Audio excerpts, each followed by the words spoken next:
အားလုံးပဲမင်္ဂလာပါစု 9pm channel ကနေကြိုဆိုလိုက်ပါတယ်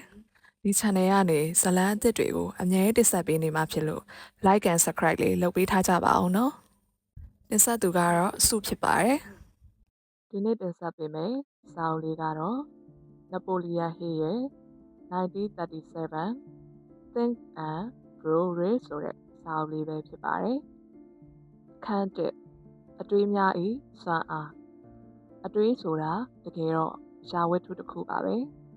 ဟုတ်ပါတယ်လူတစ်ယောက်ရဲ့အတွေးဟာတကယ်ကိုအစွမ်းထက်တဲ့ယာဝတ္ထုတစ်ခုဖြစ်လာနိုင်ပါတယ်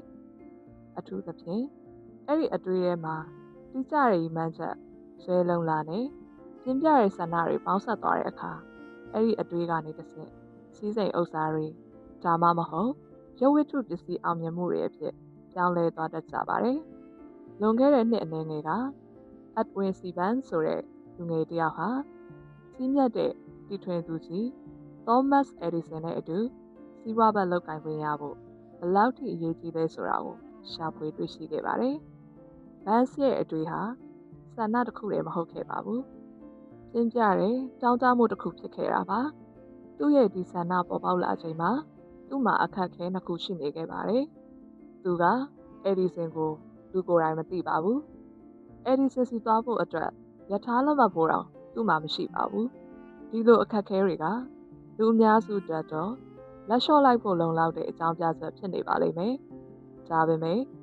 ဘန်းစ်ရဲ့ဆန္ဒကတာမန်ဆန္ဒမဟုတ်ခဲ့ပါဘူး။စိတ်ကူးစိတ်သန်းတွေကိုလက်တွေ့အကောင့်ထဲပေါ်ခြင်းဘန်းစ်ဟာယထာအပိုရဲတစ်ခုတည်းခိုးစီပြီးတော့နယူးဂျာစီပြည်နယ်အိုရစ်မြို့မှာရှိတဲ့အက်ဒီဆန်ရဲ့ဓာတ်ခွဲခန်းကိုရောက်အောင်သွားခဲ့ပါတယ်။ဓာတ်ခွဲခန်းထဲကိုဝင်သွားပြီးအက်ဒီဆန်ရဲ့ရှေ့မှာရပ်လိုက်တဲ့အခါသူဟာအက်ဒီဆန်နဲ့အတူစီးပွားဘက်လုပ်ဖို့ရောက်လာတာဖြစ်ကြောင်းရေးရဲဝံ့ဝံ့ပဲကြေညာခဲ့ပါတယ်။နှစ်အတော်ကြာပြီးတဲ့နောက်အက်ဒီဆန်ကဘန်းစ်နဲ့ပထမဆုံးတွေ့ခဲ့တဲ့အချိန်ကိုဒီလိုပြန်ပြောပြခဲ့ပါတယ်။သူကျွန်တော်ရှေ့မှာရပ်နေတော့ကကြည့်ရတာတော့တာမန်လေလွင့်သူတယောက်နဲ့တူပါတယ်။ဒါပေမဲ့သူ့ရဲ့မျက်နှာအမူအရာမှာသူလိုချင်တဲ့အရာကိုမရမချင်းလက်လျှော့မဲ့ပုံမျိုးမတွေ့ရဘူး။ကျွန်တော်လူတွေအကြောင်းအတွေ့အကြုံအများကြီးရှိခဲ့ပူပါတယ်။လူတစ်ယောက်ဟာအောင်မြင်မှုတစ်ခုအတွက်သူ့ရဲ့အနာဂတ်တစ်ခုလုံးကိုပုံအောပြီးလောင်ချထပ်ဖို့အထိဆုံးဖြတ်ထားပြီဆိုရင်အဲ့ဒီလူဟာဝုချအောင်မြင်မှာပဲဆိုတာကျွန်တော်သိလိုက်တယ်။ဒါကြောင့်သူတောင်းဆိုတဲ့အခွင့်အရေးကိုကျွန်တော်ပေးခဲ့ပါတယ်။ဘန်းစ်ဟာအယ်ရီဆန်ရဲ့ရုံးခန်းမှာစီးပွားဘက်ချက်ချင်းဖြစ်မလာခဲ့ပါဘူး။လစာအနေငယ်ပဲရတဲ့တာမန်အလုပ်ကျန်းသမားအဆင့်ကနေပဲစခဲ့ရပါတယ်။ဒါပေမဲ့ဘန်းစ်ဟာလနဲ့ချီပြီးအလုပ်လုပ်ရင်သူ့ရဲ့စိတ်ထဲမှာရှိတယ်။အယ်ဒီဆန်ရဲ့စီးပွားဘက်ဖြစ်ရမယ်ဆိုတဲ့ရည်မှန်းချက်ကိုဘယ်တော့မှအပြောင်းမခံခဲ့ပါဘူး။အခွင့်အရေးဆိုတာကွယ်ဝတ်ပြီးရောက်လာတတ်တယ်။လူအများစုကအခွင့်အရေးကိုရှေ့တဲ့ကနေလာမယ်လို့ထင်တတ်ကြပါတယ်။ဒါပေမဲ့အခွင့်အရေးဟာများသောအားဖြင့်ကွယ်ဝတ်ပြီးရောက်လာတတ်ပါတယ်။မမျှော်လင့်ထားတဲ့လမ်းကြောင်းကနေဒါမှမဟုတ်ကန်ဆိုးမှုတွေယာယီရှုံးနိမ့်မှုတွေရဲ့နောက်ွယ်မှာပုံကွယ်ပြီးရောက်လာတတ်တာမို့လူတော်တော်များများကအခွင့်အရေးကိုမမှတ်မိပဲလက်လွတ်ပစ်လိုက်ကြပါတယ်။ဒီနေ့မှာတော့အက်ဒီဆန်ဟာအက်ဒီဆန်အမိတ်ပေးဆက်ဆိုတဲ့ရုံးသုံးဆက်အသစ်တစ်ခုကိုတီထွင်ခဲ့ပါတယ်။ဒါပေမဲ့အက်ဒီဆန်ရဲ့အယောင်ဝန်ထမ်းတွေကဒီဆက်ကိုလူကြိုက်များမှာမဟုတ်ဘူး။ရောင်းရမှာမဟုတ်ဘူးလို့ထင်ပြီးစိတ်ဝင်စားကြပါဘူး။ဒါကိုဘန်းစ်ကအခွင့်အရေးလို့မြင်လိုက်ပါတယ်။သူဟာဒီဆက်ကိုရောင်းချနိုင်ကြောင်းယုံကြည်ချက်အပြည့်နဲ့အက်ဒီဆန်ကိုတွားရောက်ပြောဆိုခဲ့ပြီးခွင့်ပြုချက်ရခဲ့ပါတယ်။ရှားလက်ကတော့ဘန်းစ်ဟာအဲ့ဒီဆက်တွေကိုတနိုင်ငံလုံးအနှံ့အပြားမှာအောင်မြင်မြင်ရောင်းချနိုင်ခဲ့ပါတယ်။ဘန်းစ်ဟာစီးပွားရေးအရအကြီးအကျယ်ချမ်းသာသွားခဲ့ရုံနဲ့မကပဲအတွေ့တစ်ခုဟာတကယ်ပဲစီးစိမ်ဥစ္စာတွေဖြစ်လာနိုင်တယ်ဆိုတာကိုပါသက်သေပြနိုင်ခဲ့ပါတယ်။ရွှေရင်းဝါကနေ3ပေအလိုရှုံးနိမ့်မှုတွေထဲမှာအဖြစ်များဆုံးအကြောင်းအရာတစ်ခုကတော့ယာယီစိတ်ပြတ်စရာကြုံရတဲ့အခါအလွယ်တကူလက်လျှော့လက်ကြတဲ့အကျင့်ပါပဲလူတိုင်းနေပါဘဝမှာတစ်ချိန်မဟုတ်တစ်ချိန်ဒီအမှားမျိုးကိုလုပ်ခဲ့ဘူးကြပါတယ်ဒါနဲ့ပတ်သက်လို့နာမည်ကြီးတဲ့ရွှေရင်းတူးသမားဂျာဘီရဲ့ဦးလေးအကြောင်းကိုပြောပြချင်ပါတယ်အဲ့ဒီတော့ကရွှေအလူရက်တူးကြတဲ့ခေတ်ပေါ့ဂျာဘီရဲ့ဦးလေးဟာလည်း ချမ်းသာကျင်တာနဲ့အနောက်ပိုင်းဒေသကိုရွှေသွားတူးဖို့ထွက်လာခဲ့ပါတယ်။စက်ပစ္စည်းတွေနဲ့စနစ်တကျမဟုတ်ဘဲပေါက်ပြား၊ဂေါ်ပြားတွေနဲ့ပဲစတူးခဲ့တာပါ။ပတ်ချာလဲအားထုတ်ပြီးတဲ့နောက်မှာတော့သူဟာရွှေကြောတစ်ခုကိုရှာတွေ့ခဲ့ပါတယ်။အဲ့ဒီရွှေတွေကိုမြေပေါ်ဆွဲတင်ဖို့အတွက်အကြီးစားစက်ရန်နရတွေလိုအပ်လာတာမို့သူဟာတွင်းဝကိုပြန်ပိတ်ပြီးသူ့ရဲ့မွေးရမြေမယ်ရီလန်းကိုလှုပ်ဝက်ပြန်ခဲ့ပါတယ်။ပြီးတော့သူ့အမျိုးတွေအနီးနားချင်းတွေကိုစီယုံပြီးစက်ပစ္စည်းဖို့ငွေရီစုဂျာဘီကိုပါအဖော်ခေါ်လို့ရွှေရင်းစီပြန်လာခဲ့ကြပါတယ်။ပထမဆုံးရွှေကားတစ်စီးစာတူးဖော်ပြီးသုံးလုံးရေးစက်ရုံကိုပို့လိုက်တဲ့အခါမှာတော့သူတို့တူးတဲ့နေရာဟာကော်လိုရာဒိုပြည်နယ်မှာအကောင်းဆုံးရွှေကြောကြီးတစ်ခုဖြစ်နေမှသိလိုက်ရပါပြီ။နောက်ထပ်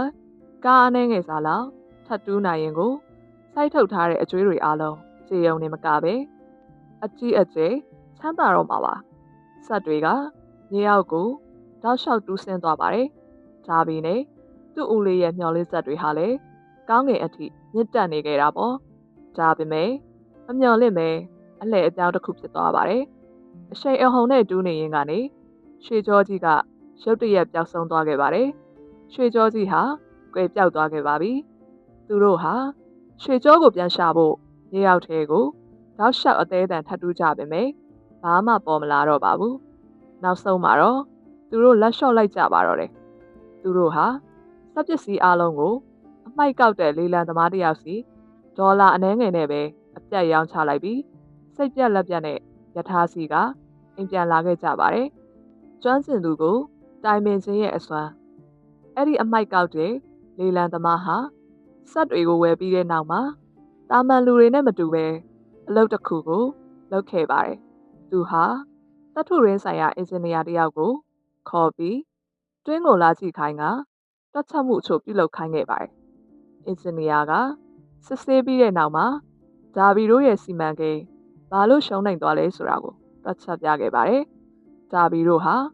fault line လို့ခေါ်တဲ့မြေလွှာပြည့်ရွေ့မှုသဘောတဘာဝကိုနားမလည်ခဲ့ကြလို့ပါ။အင်ဂျင်နီယာရဲ့တွက်ချက်မှုအရဒီရွှေကြောကြီးဟာအရင်လူတွေတူးတာရပ်ပစ်လိုက်တဲ့နေရာကနေ3 ပေအကွာဝေးတယ်ပဲရှိတော့တယ်ဆိုတာပေါ်ထွက်လာခဲ့ပါတယ်။ဟုတ်ပါတယ်။အဲ့ဒီလေလံသမားဟာအင်ဂျင်နီယာပြောတဲ့အတိုင်း3 ပေပဲထပ်တူးလိုက်ရုံနဲ့အဲ့ဒီရွှေတွေနဲ့ကနေဒေါ်လာတန်ပေါင်းများစွာတန်ဖိုးရှိတယ်ရွှေတွေကိုပိုင်ဆိုင်သွားခဲ့ပါတော့တယ်။ဘာဖြစ်လို့လဲဆိုတော့သူဟာလက်မလျှော့ခင်ကျွမ်းကျင်သူရဲ့အကြံဉာဏ်ကိုတောင်းခံခဲ့လို့ပါပဲ။ဒီအဖြစ်အပျက်ကိုသင်ခန်းစာယူပြီးနောက်ပိုင်းမှာဂျာဘီဟာအမခံရောင်းချတဲ့အလုပ်မှာအကြီးအကျယ်အောင်မြင်တဲ့လူချမ်းသာတစ်ယောက်ဖြစ်လာခဲ့ပါတယ်။သူကလူတွေကိုအာမခံလိုက်ရောင်းတဲ့အခါဟင်းမဝယ်ဘူးလို့ညှင်းပယ်ခံရတိုင်းဒီရွှေရင်းအကြောင်းကိုအမြဲပြန်တွေးလေးရှိတယ်လို့ဆိုပါတယ်။ငါရွှေရင်းတူးတော့ကရွှေကြောနဲ့3 ပေအလိုမှာလက်လျှော့ခဲ့ဘူးတယ်။အခုအာမခံရောင်းတဲ့အခါမှာတော့လူတွေကဟင်းလို့ညင်းလဲငါလက်မလျှော့တော့ဘူးလို့ဂျာဘီကသူ့ကိုယ်သူတတိပေးခဲ့တာပါ။ဒေါ်လာ50တန်ဇွဲလုံးလာတင်ကန်းစာဂျာဘီဟာရွှေရင်းတူးတဲ့နေရာမှာရှုံးနေခဲ့ပေမဲ့အဲ့ဒီတင်ကန်းစာကိုအရင်ပြုပြီးအာမခံလုပ်ငန်းမှာဒေါ်လာတန်ပေါင်းများစွာရှာဖွေနိုင်ခဲ့ပါတယ်။ဒါပေမဲ့သူ့ဘဝမှာဇွဲလုံးလာရဲ့တကယ့်အစွမ်းကိုညမွားထင်ထင်မြင်တွေ့လိုက်ရတဲ့နောက်ထပ်ဖြစ်ရတစ်ခုရှိပါသေးတယ်။အဲ့ဒါကတော့လူပြိုပေါက်အရွယ်တုန်းကသူ့ဦးလေးရဲ့ဂျုံကျိတ်ဆက်ယုံမှာကြုံခဲ့ရတဲ့အဖြစ်အပျက်လေးတစ်ခုပါ။အဲ့ဒီခေတ်ကအမေရိကန်တောင်ပိုင်းမှာလူမဲတွေကိုငွေဝဲကြုံနေလို့သဘောထားပြီးအနိုင်ကျင့်တဲ့စနစ်ရှိခဲ့ပါတယ်။ဒီနေ့တော့ဂျာဘီနဲ့သူ့ဦးလေးတို့ရုံးခန်းထဲမှာအလုတ်လုံနေတော့တကားဝါကနေလူမဲကပြလယ်သမားတစ်ယောက်ရဲ့သမီးငယ်လေးတစ်ယောက်အသာလေးဝင်လာပါတယ်။သူမကတကားဝါမှာရက်ပြီးဂျာဘီဦးလေးကိုလှမ်းပြောပါတယ်။သမီးအမေကပြောလိုက်တယ်။ဒေါ်လာပြား90ပေးလိုက်ပါအောင်တဲ့။ဂျာဘီဦးလေးကအလုတ်ရှုံနေတဲ့ကြားထဲစိတ်တူတူနဲ့လှမ်းអော်လိုက်တာပေါ့။မပေးနိုင်ဘူး။သွားအိမ်ပြန်တော့ဒါပေမဲ့ကောင်မလေးကမလုံးမရှက်ပဲငြိမ်ပြီးရပ်နေတော့မှာပဲဦးလေးဖြစ်သူကလည်းအလုပ်တွေဆက်လုပ်နေရင်တအောင်နေလို့မော့ကြည့်လိုက်တဲ့အခါကောင်မလေးကရက်နေတော့မဲဆိုတာတွေ့သွားပါတယ်နင့်ကိုအိမ်ပြန်တော့လို့ငါပြောလိုက်တယ်မလား အခုချက်ချင်းမသွားရင်နင့်ကိုရိုက်လွတ်ရလိမ့်မယ်လို့ဒေါသတကြီးထပ်អော်ပါတယ်။ကောင်မလေးကတော့ဟုတ်ကဲ့လို့လည်းမပြောနောက်ကိုလည်းတလန်းမှမဆုပ်ပါဘူး။နောက်ဆုံးမှာတော့ဒါဘီဦးလေးကချုံအိတ်တွေတင်းတဲ့နေရာမှာသုံးတယ်လုတ်တချောင်းကိုကောက်ကင်ပြီးကောင်မလေးစီကိုဒေါသတကြီးနဲ့တလန်းချင်းလျှောက်သွားပါတော့တယ်။ကောင်မလေးကိုတကယ်ရိုက်တော့မဲ့ပုံစံမျိုးပေါ့။ဒါဘီကတော့ဘေးကနေကြည့်ရင်အသက်ရှူပဲမဝင်တော့ပါဘူး။အဲ့ဒီခေတ်ရဲ့စနစ်အရလူမဲတယောက်ကိုလူပြူဌာနမှုကရိုက်နှက်တာဟာတာမန်ကိစ္စမို့ကောင်မလေးသွေးထွက်တန်ရုပ်ဖြစ်တော့မယ်လို့တွေးပြီးညင်တတထိတ်ဖြစ်နေခဲ့တာပါ။ဒါပေမဲ့အဲ့ဒီချိန်မှာမမျှော်လင့်ထားတဲ့အံ့ဩစရာတစ်ခုဖြစ်ပျက်ခဲ့ပါတယ်။ဦးလေးဖြစ်သူကကောင်မလေးရဲ့ရှေ့တက်တဲ့အထိရောက်လာတဲ့အခါမှာကောင်မလေးဟာနောက်ကိုဆုပ်မပြေတဲ့အပြင်ဦးလေးရဲ့မျက်လုံးတွေကို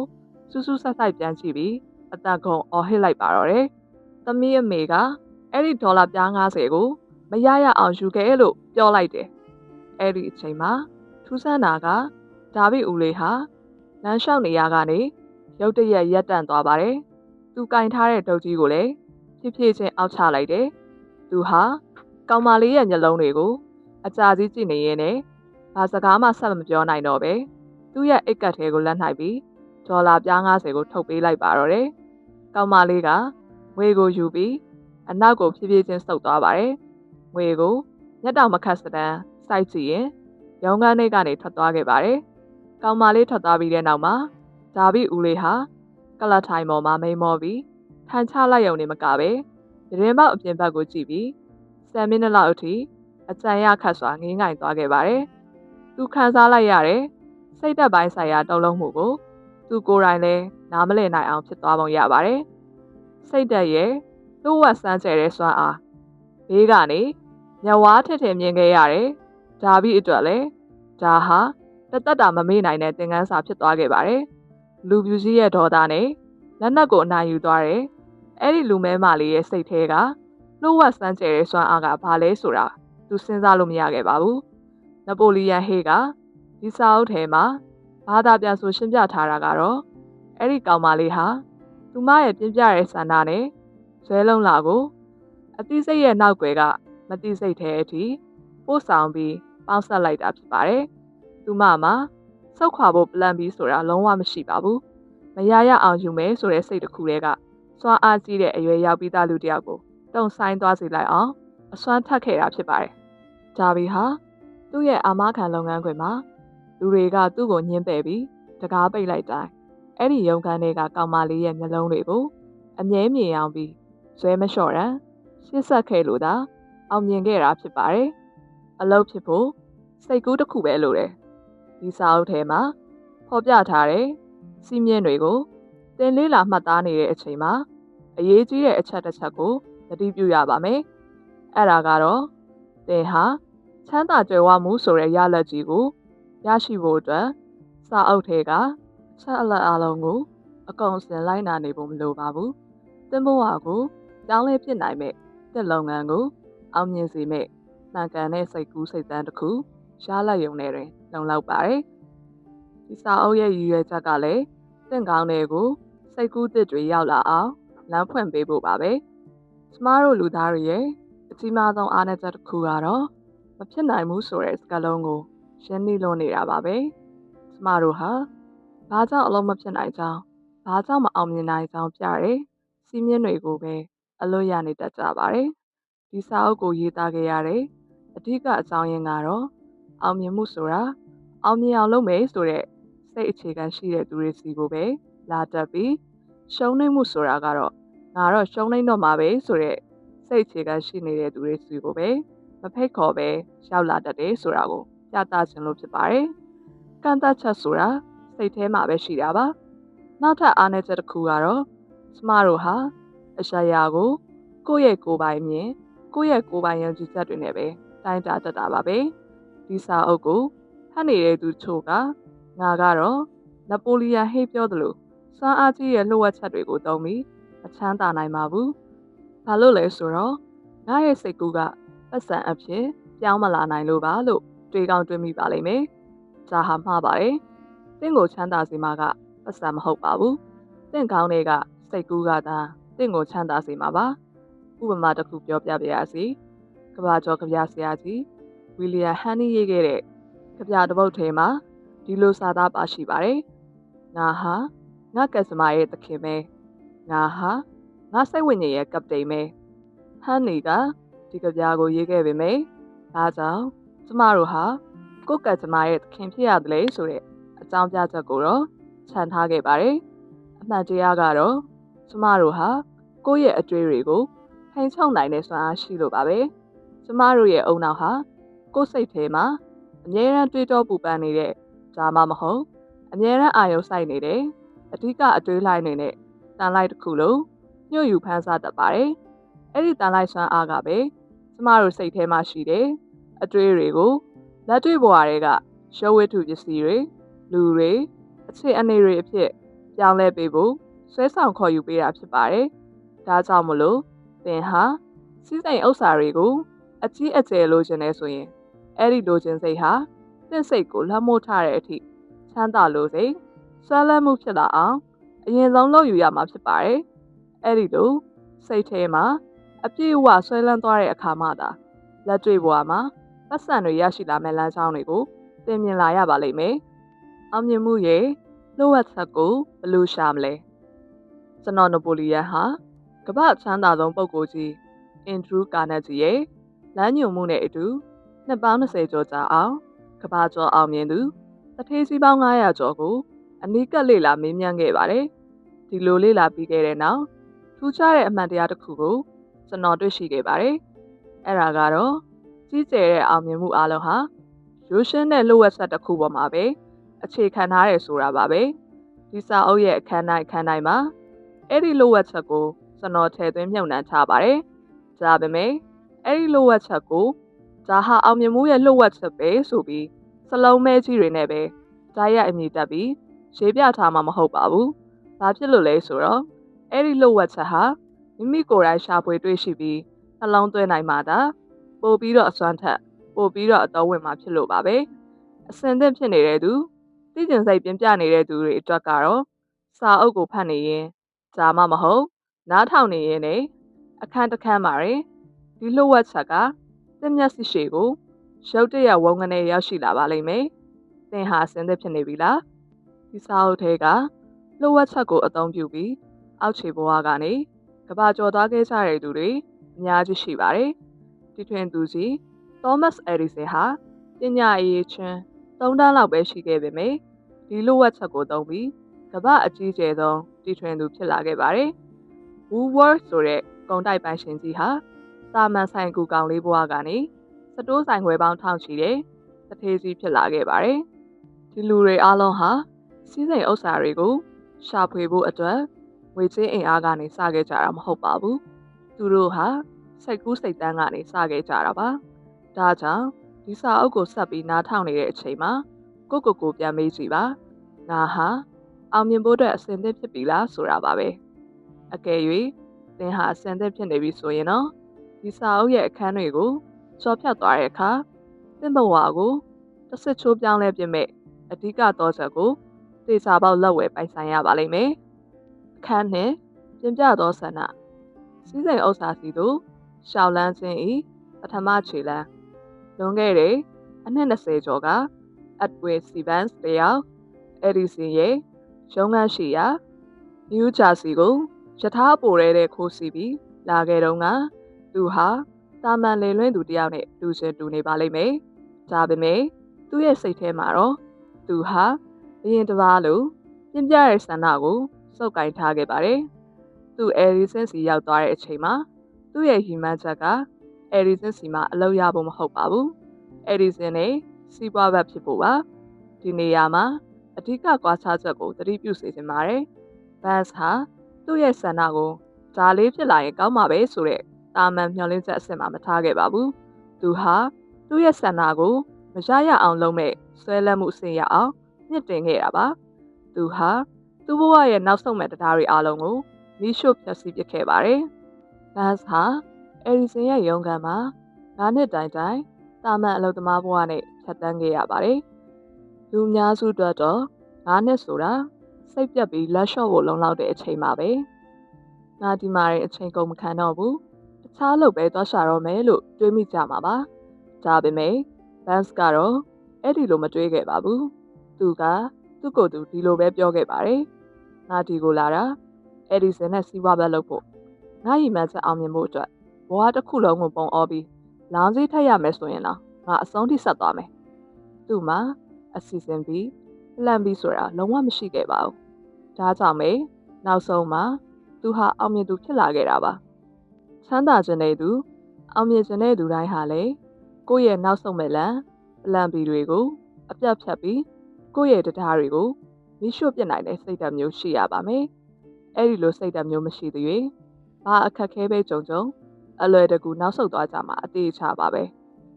ဆန္ဒကိုရွှေအဖြစ်ပြောင်းလဲပေးမယ်လက်တွေ့ကျသောအဆင့်60နပိုလီယန်ဟေးကလူတစ်ယောက်ရဲ့စိတ်ထဲမှာရှိတဲ့ချမ်းသာခြင်းတဲ့ဆန္ဒကိုလက်တွေ့ဘဝတွေကငွေကြေးအစစ်မှန်အဖြစ်ပြောင်းလဲပြနိုင်မဲ့ထိရောက်ပြီးလက်တွေ့ကျတဲ့နီလန်း60ကိုအတိအကျလမ်းညွှန်ထားပါတယ်။ဒါဟာဒီစာအုပ်ရဲ့အရေးကြီးဆုံးလှုပ်ဝက်ချက်တစ်ခုမို့သေချာနားထောင်ပေးပါ။အဆင့်1တိကျတဲ့ပမာဏကိုသတ်မှတ်ပါ။ငါပတ်စံအများကြီးလိုချင်နေဆိုတဲ့ရှေးဘူးရစကားမျိုးမပြောပါနဲ့။သစ်စိတ်ထဲမှာတင်တကယ်ပိုင်ဆိုင်ခြင်းတဲ့ငွေကြေးပမာဏကိုအတိအကျဥပမာ3000ဒါမှမဟုတ်ဒေါ်လာ1 သန်းစသဖြင့်တိတိကျကျစိတ်ထဲမှာသတ်မှတ်ရပါမယ်စိတ်ပညာအရာတိကျတဲ့ပန်းနိုင်ရှိမှမတိစိတ်ကအလုံးလုံးလို့ဖြစ်ပါတယ်အဆင့်နှစ်သင်ပါပြန်ပေးမလဲဆိုတာဆုံးဖြတ်ပါလောကမှာအလကားရတာဘာမှမရှိပါဘူးသင်လိုချင်တဲ့ငွေကြေးပမာဏကိုရဖို့အတွက်သင်ဘက်ကဘလို့စူးစမ်းအားထုတ်မှုဘလို့ဝန်ဆောင်မှုဒါမှမဟုတ်ဘလို့ရည်စင်မျိုးကိုပြန်ပြီးရင်းနှီးပစ်ဆက်မလဲဆိုတာတိတိကျကျဆုံးဖြတ်ပါအဆင့်3တိကျတဲ့အချိန်ကာလသတ်မှတ်ရထားပါအဲ့ဒီငွေကြေးပမာဏကိုတက်လက်တဲ့အရောက်ရမယ်နောက်ဆုံးရက်ဆွဲ target date ကိုအတိအကျသတ်မှတ်ပါအဆင့်4ချက်ချင်းအစီအစဉ်ဆွဲပြီးစတင်ပါသင်ရည်မှန်းချက်အောင်မြင်ဖို့အတွက်သိကြတဲ့အစီအစဉ်တစ်ခုရေးဆွဲပါပြီးရင်သင်အဆင်သင့်ဖြစ်သည်ဖြစ်စေမဖြစ်သည်ဖြစ်စေအဲ့ဒီအစီအစဉ်အတိုင်းအခုချက်ချင်းလက်တွေ့စတင်လိုက်ပါအဆင့်5အားလုံးကိုစာချုပ်လိုရေးမှတ်ပါအထက်ကပြောခဲ့တဲ့အချက်၄ချက်လုံးကိုစာရွက်တစ်ရွက်ပေါ်မှာစာသားအဖြစ်တိတိကျကျချရေးပါဥပမာငါဒီဘဏ္ဍခုနဲ့ဘဏ္ဍလာဘဏ္ဍရက်အတွင်းဝေပမာဏကိုရရှိရမည်ထိုငွေကိုရရှိရန်ငါဒီဘယ်အလုပ်ကိုပြန်လည်ပေးဆက်မည်အဆင့်6တစ်နှစ်2ကြိမ်အတန်းထွက်ဖတ်ပါသင်ချရေးထားတဲ့စာတမ်းကိုတစ်နှစ်2ကြိမ်အတန်းထွက်ပြီးဖတ်ပါတစ်ချိန်ကညခိုင်နေချိန်ဖြစ်ပြီးနောက်တစ်ချိန်ကမနက်အိယာနိုးနိုးအချိန်ဖြစ်ပါတယ်။ဟန်နေတဲ့အချိန်မှာအဲ့ဒီငွေတွေကိုသင်လက်ထဲမှာတကယ်ပဲရရှိပိုင်ဆိုင်နေပြီလို့မြင်အောင်ပါခံစားပါယုံကြည်ပါကြီးမြတ်သူတွေရဲ့စိတ်ကူးကပါကျမတို့နေထိုင်နေတဲ့ဒီခေတ်ကြီးဟာစိတ်ကူးအိမ်မက်ကြီးမားသူတွေအတွက်တကယ်ကိုအခွင့်အရေးတွေပြည့်နှက်နေတဲ့ခေတ်တစ်ခေတ်ဖြစ်ပါတယ်အကယ်၍သင်ဟာမိမိကိုမိမိကန့်သက်ချက်တွေဘောင်ခတ်ထားမယ်ဆိုရင်တော့ခေတ်သစ်ရဲ့အခွင့်အရေးတွေကိုမြင်တွေ့ရမှာမဟုတ်ပါဘူး။မိုင်းကိုပြန်ကြည့်ရင်ကဘာကြီးကိုပြောင်းလဲပစ်ခဲ့တဲ့အောင်မြင်သူအလုံးဟာသူတို့ရဲ့ပြင်းပြတဲ့ဆန္ဒကြောင့်သာကြီးမြတ်လာခဲ့ကြတာပါ။မာကိုနီဟာကျိုးမက်လိုင်းတွေကနေတဆင့်အတန်တွေကိုလေထုတွေကနေပုတ်လွတ်လို့ရတယ်ဆိုတဲ့စိတ်ကူးကိုယုံကြည်ခဲ့ပါတယ်။သူကဂျာကိုလက်တွေ့စမ်းသပ်တဲ့အခါမှာသူ့ရဲ့တငယ်ချင်းတွေကမာကိုနီတယောက်စိတ်ယူပေါက်နေပြီဆိုပြီးသူ့ကိုစိတ်ကျန်းမာရေးစေယုံပို့ဖို့အထိလုပ်ခဲ့ကြပူပါတယ်။ဒါပေမဲ့ဒီနေ့ခေတ်မှာတော့မာကိုနီရဲ့အဲ့ဒီဆန္ဒကြောင့်ပဲကျမတို့ဟာရေဒီယိုဖုန်းတွေနဲ့အင်တာနက်လိုင်းတွေကိုအသုံးပြုခွင့်ရနေကြတာမဟုတ်ပါလား။ခရစ္စတိုဖာကိုလမ်ဘတ်ဟာကမ္ဘာအနောက်ဘက်မှာလူတွေမနေသေးတဲ့ကုန်းမြေအသစ်တစ်ခုရှိတယ်ဆိုတဲ့စိတ်ကူးအိမ်မက်ကိုပြင်းပြဆုပ်ကိုင်ထားခဲ့ပါတယ်။သူအကြိမ်ငင်းပန်ခံရပေမဲ့အဆုံးထိရှောင်လန်းခဲ့လို့ပဲအမေရိကတိုက်ကြီးကိုရှာဖွေတွေ့ရှိခဲ့တာဖြစ်ပါတယ်။ဒါကြောင့်သင်မှာကြီးမားတဲ့စိတ်ကူးတစ်ခုရှိရင်လူတွေရဲ့လှောင်ပြောင်မှုကိုမကြောက်ပါနဲ့။သင်ရှုံးနိုင်သွားရင်တော့အဲ့ဒီရှုံးနိုင်မှုဟာယာယီပဲဖြစ်ပြီးနောက်ထပ်အောင်မြင်မှုတစ်ခုအတွက် အခြေခံအုတ်မြစ်ဖြစ်သွားပါလိမ့်မယ်။ပမုတ်ဆောက်တစ်လုံးကနေစခဲ့တဲ့ကမ္ဘာချမ်းသာဆုံးအင်ပါယာ။နောက်ထပ်ထင်ရှားတဲ့ဥပမာတစ်ခုကတော့မာရှယ်ဖီအကြောင်းပါ။သူဟာမာရှယ်ဖီကုန်တိုက်ကြီးကိုတည်ထောင်ခဲ့သူပေါ့။တစ်ခါကချီကာဂိုမြို့မှာအကြီးအကျယ်မီးလောင်မှုကြီးဖြစ်ပွားခဲ့ပြီးဖီရဲ့လက်လီဆိုင်ကြီးဟာလည်းကြာအတိဖြစ်သွားခဲ့ရပါတယ်။ဆိုင်ပိုင်ရှင်အတော်များများကတော့စိတ်ပြတ်ပြီးမြို့ကနေထွက်ခွာသွားကြတာဒါမှမဟုတ်တခြားအလုပ်ပြောင်းလုပ်ကြတာမျိုးလုပ်ခဲ့ကြပါတယ်။ဒါပေမဲ့ဖီကတော့ပြာပုံကြီးဖြစ်နေတဲ့သူ့ဆိုင်နေရာကိုကြည့်ပြီးသူ့ရဲ့စိတ်ထဲမှာဒီလိုဆုံးဖြတ်ချက်ချလိုက်ပါတယ်။ငါဒီနေရာမှာပဲကမ္ဘာအကြီးဆုံးနဲ့အကောင်းဆုံးကုန်တိုက်ကြီးကိုပြန်ဆောက်မယ်။ဘယ်နှကြိမ်မီးလောင်လောင်ငါရဲ့ဆန္ဒကိုတော့မီးရှို့ဖျက်ဆီးလို့မရဘူး။သူ့မှာအဲ့ဒီအချိန်တုန်းကငွေကြေးအင်အားမရှိတော့ပါဘူး။ဒါပေမဲ့သူ့မှာပြင်းပြတဲ့ဆန္ဒရှိပါတယ်။အဲ့ဒီဆန္ဒနောက်ကိုဇွဲရှိလိုက်ရင်းနဲ့ပဲသူဟာငွေကြေးရင်းနှီးမြှုပ်နှံသူတွေကိုစီးရုံးနိုင်ခဲ့ပြီးကြာပုံပေါ်ကနေအမေရိကန်ရဲ့အကြီးကျယ်ဆုံးကုန်တိုက်အင်ပါယာကြီးကိုလက်တွေ့တိဆောက်ပြသွားခဲ့ပါတယ်။တဘာဝတရားကိုအနိုင်ယူခဲ့တဲ့အချစ်နှစ်ဆန္ဒနပိုလီယန်ဟေ၏သားဖြစ်သူအကြောင်းနပိုလီယန်ဟေကဒီအခန့်ရဲ့နောက်ဆုံးမှာသူ့ဘဝရဲ့အကြီးမားဆုံးသက်သေတစ်ခုကိုထည့်သွင်းပြောပြထားပါတယ်။အဲ့ဒါကတော့သူ့ရဲ့သားဖြစ်သူ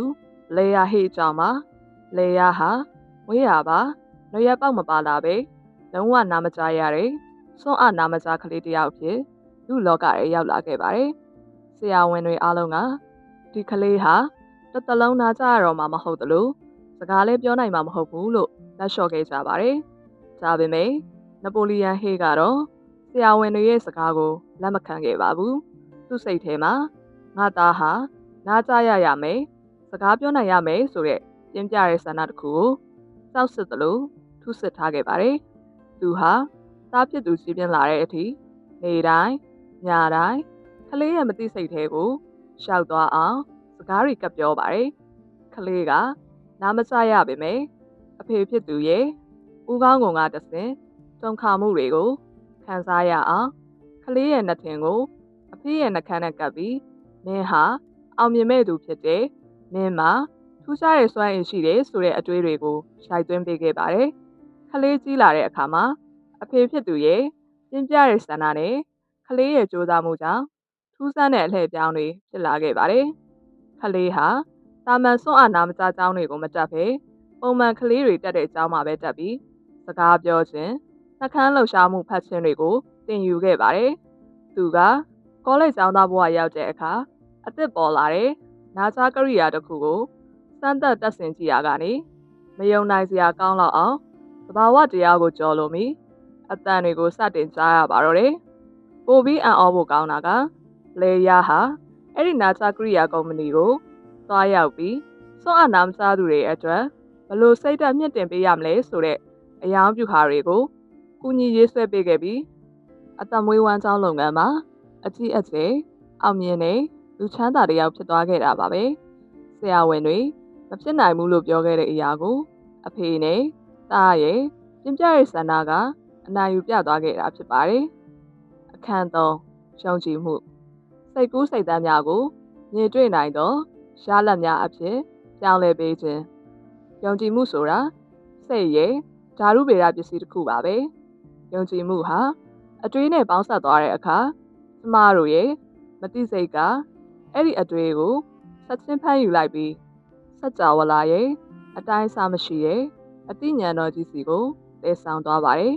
ပြီးတော့အဲ့ဒီအတွေးကိုလက်တွေ့ဘဝတွေကရုပ်ဝတ္ထုပစ္စည်းတွေငွေကြေးတွေအဖြစ်ပြောင်းလဲပေးဖို့စတင်လှုပ်ဆောင်มาတော့တယ်ဒီနေရာမှာအရေးကြီးဆုံးအချက်ကိုပြောပြချင်ပါတယ်အဲ့ဒါကတော့ယုံကြည်မှုဆိုတာကိုယ့်ဘာသာကိုဖန်တီးယူလို့ရတဲ့စိတ်အခြေအနေတစ်ခုဖြစ်တယ်ဆိုတာပါပဲလူအများစုကငါမှယုံကြည်မှုမရှိဘူးလို့ပြောတတ်ကြပါတယ်ဒါပေမဲ့ယုံကြည်မှုဆိုတာဝေးရပါလာမှရတာမဟုတ်ပါဘူးသင်ရဲ့မသိစိတ်တွေကိုစကားလုံးတွေအတွေးတွေကိုအထက်ထက်အခါခါရိုက်သွင်းပေးခြင်းအပြင်ယုံကြည်မှုကိုဝေးမြူလို့ရပါတယ်မသိစိတ်ကိုလှည့်စားခြင်းလူတစ်ယောက်ဟာမုဒ္ဒဝါဒတ လိန်ညာတဲ့စကားတစ်ခုကိုကိုအထက်ထက်အခါခါပြန်ပြောနေမယ်ဆိုရင်နောက်ဆုံးမှာသူဟာအဲ့ဒီအလိန်ညာကိုအမှန်တရားလို့ယုံကြည်သွားတတ်ကြပါတယ်လူတိုင်းဟာမိမိစိတ်ထဲမှာအမြဲတမ်းတွေးတောခွင့်ပြုထားတဲ့အတွေးတွေအတိုင်းဖြစ်လာကြတာပါသစ်စိတ်ထဲမှာငါကတော့ကန်ဆိုးသူပဲငါကတော့ဘယ်တော့မှချမ်းသာမှာမဟုတ်ဘူးလို့အမြဲတွေးနေရင်သင်ရဲ့မတိစိတ်ကအဲ့ဒီအတွေးကိုအမိန့်တစ်ခုလိုမှတ်ယူပြီးသင်ဘဝတွေကိုရှုံးနိမ့်မှုတွေကန်ဆိုးမှုတွေပဲရောက်လာအောင်ဆွဲဆောင်ပါလိမ့်မယ်ဒါကိုစိတ်ပညာအရာစိုးကျိုးသက်ရောက်စေသောယုံကြည်မှုလို့ခေါ်ပါတယ်ဒါကြောင့်သင်ဘဝကိုပြောင်းလဲခြင်းသင်ရဲ့မတိစိတ်တွေကိုကောင်းကျိုးသက်ရောက်စေမဲ့ယုံကြည်မှုတွေဝင်သွားအောင်လုပ်ရပါမယ်သင်လိုချင်တဲ့ပန်းတိုင်းဥပမာချမ်းသာကြွယ်ဝမှုကိုလက်ထဲမှာတကယ်ရောက်နေပြီလို့မတိစိတ်ကယုံကြည်သွားအောင်သင်စားရပါမယ်မတိစိတ်ဟာတကယ်လက်တွေ့ဖြစ်ပျက်နေတာနဲ့စိတ်ကူးတဲ့ကပြင်းပြင်းပြပြယုံကြည်နေတာနှစ်ခုကိုခွဲခြားမသိပါဘူးစိတ်ကူးတဲ့ကအရာကိုတကယ်လို့ထင်ပြီးလက်တွေ့ဖြစ်လာအောင်လမ်းစာတွေရှာဖွေပေးတတ်တာတဘာဝပဲဖြစ်ပါတယ်မိမိကိုမိမိယုံကြည်မှုတည်ဆောက်ခြင်းစီးမြင်၅ချက်နပိုလီယန်ဟေးကသစ်စိတ်ထဲမှာကြောက်ဆောင်လို့ခိုင်းပါတယ်ယုံကြည်မှုမျိုးပေါ်ပေါက်လာစေဖို့အတွက်နေ့တိုင်းကိုပြန်ရွတ်ဆိုရမယ်စီးမြင်၅ချက်ကိုပေးထားပါတယ်ပထမအချက်ငါမှာဘဝရဲ့ရည်မှန်းစံပန်းတိုင်းကိုအောင်မြင်အောင်လုပ်နိုင်တယ်စွမ်းရည်ရှိတယ်ဆိုတာငါသိတယ်ဒါကြောင့်အဲ့ဒီပန်းတိုင်ရောက်တဲ့အထိဇွဲရှိမနာမနေဒီဇိုင်းမမတ်စူးစမ်းသွားမယ်လို့ငါကကတိပေးတယ်ဒုတိယအချက်ငါစိတ်ထဲမှာအမြဲတွေးနေတယ်အဓိကအတွေးတွေဟာနောက်ဆုံးမှာလက်တွေ့ဘဝတွေကရုပ်ဝတ္ထုအခြေအနေတွေအဖြစ်ပြောင်းလဲလာမှာကိုငါနားလေတယ်ဒါကြောင့်ငါဟာဘလို့လူစားမျိုးဖြစ်ချင်နေဆိုတဲ့စိတ်ကူးပုံရိပ်ကိုတစ်နေ့ကိုမိနစ်30စီစိတ်တစရုပ်တွေးပြီးငါရဲ့စိတ်ကိုပုံဖော်တည်ဆောက်မယ်တတိယအချက်မိမိကိုမိမိပြန်လည်ညှို့ဆိုခြင်းရဲ့စွမ်းအားကိုငါယုံကြည်တယ်ငါစိတ်ထဲမှာပြင်းပြတောင်းကြနေတယ်ဘယ်ဆန္ဒမဆိုနေတိုင်းအာရုံစိုက်နေမယ်ဆိုရင်အဲ့ဒီဆန္ဒကိုအကောင့်အထည်ဖော်နိုင်မယ်လမ်းဆောင်တွေမုတ်ချပေါ်လာလိမ့်မယ်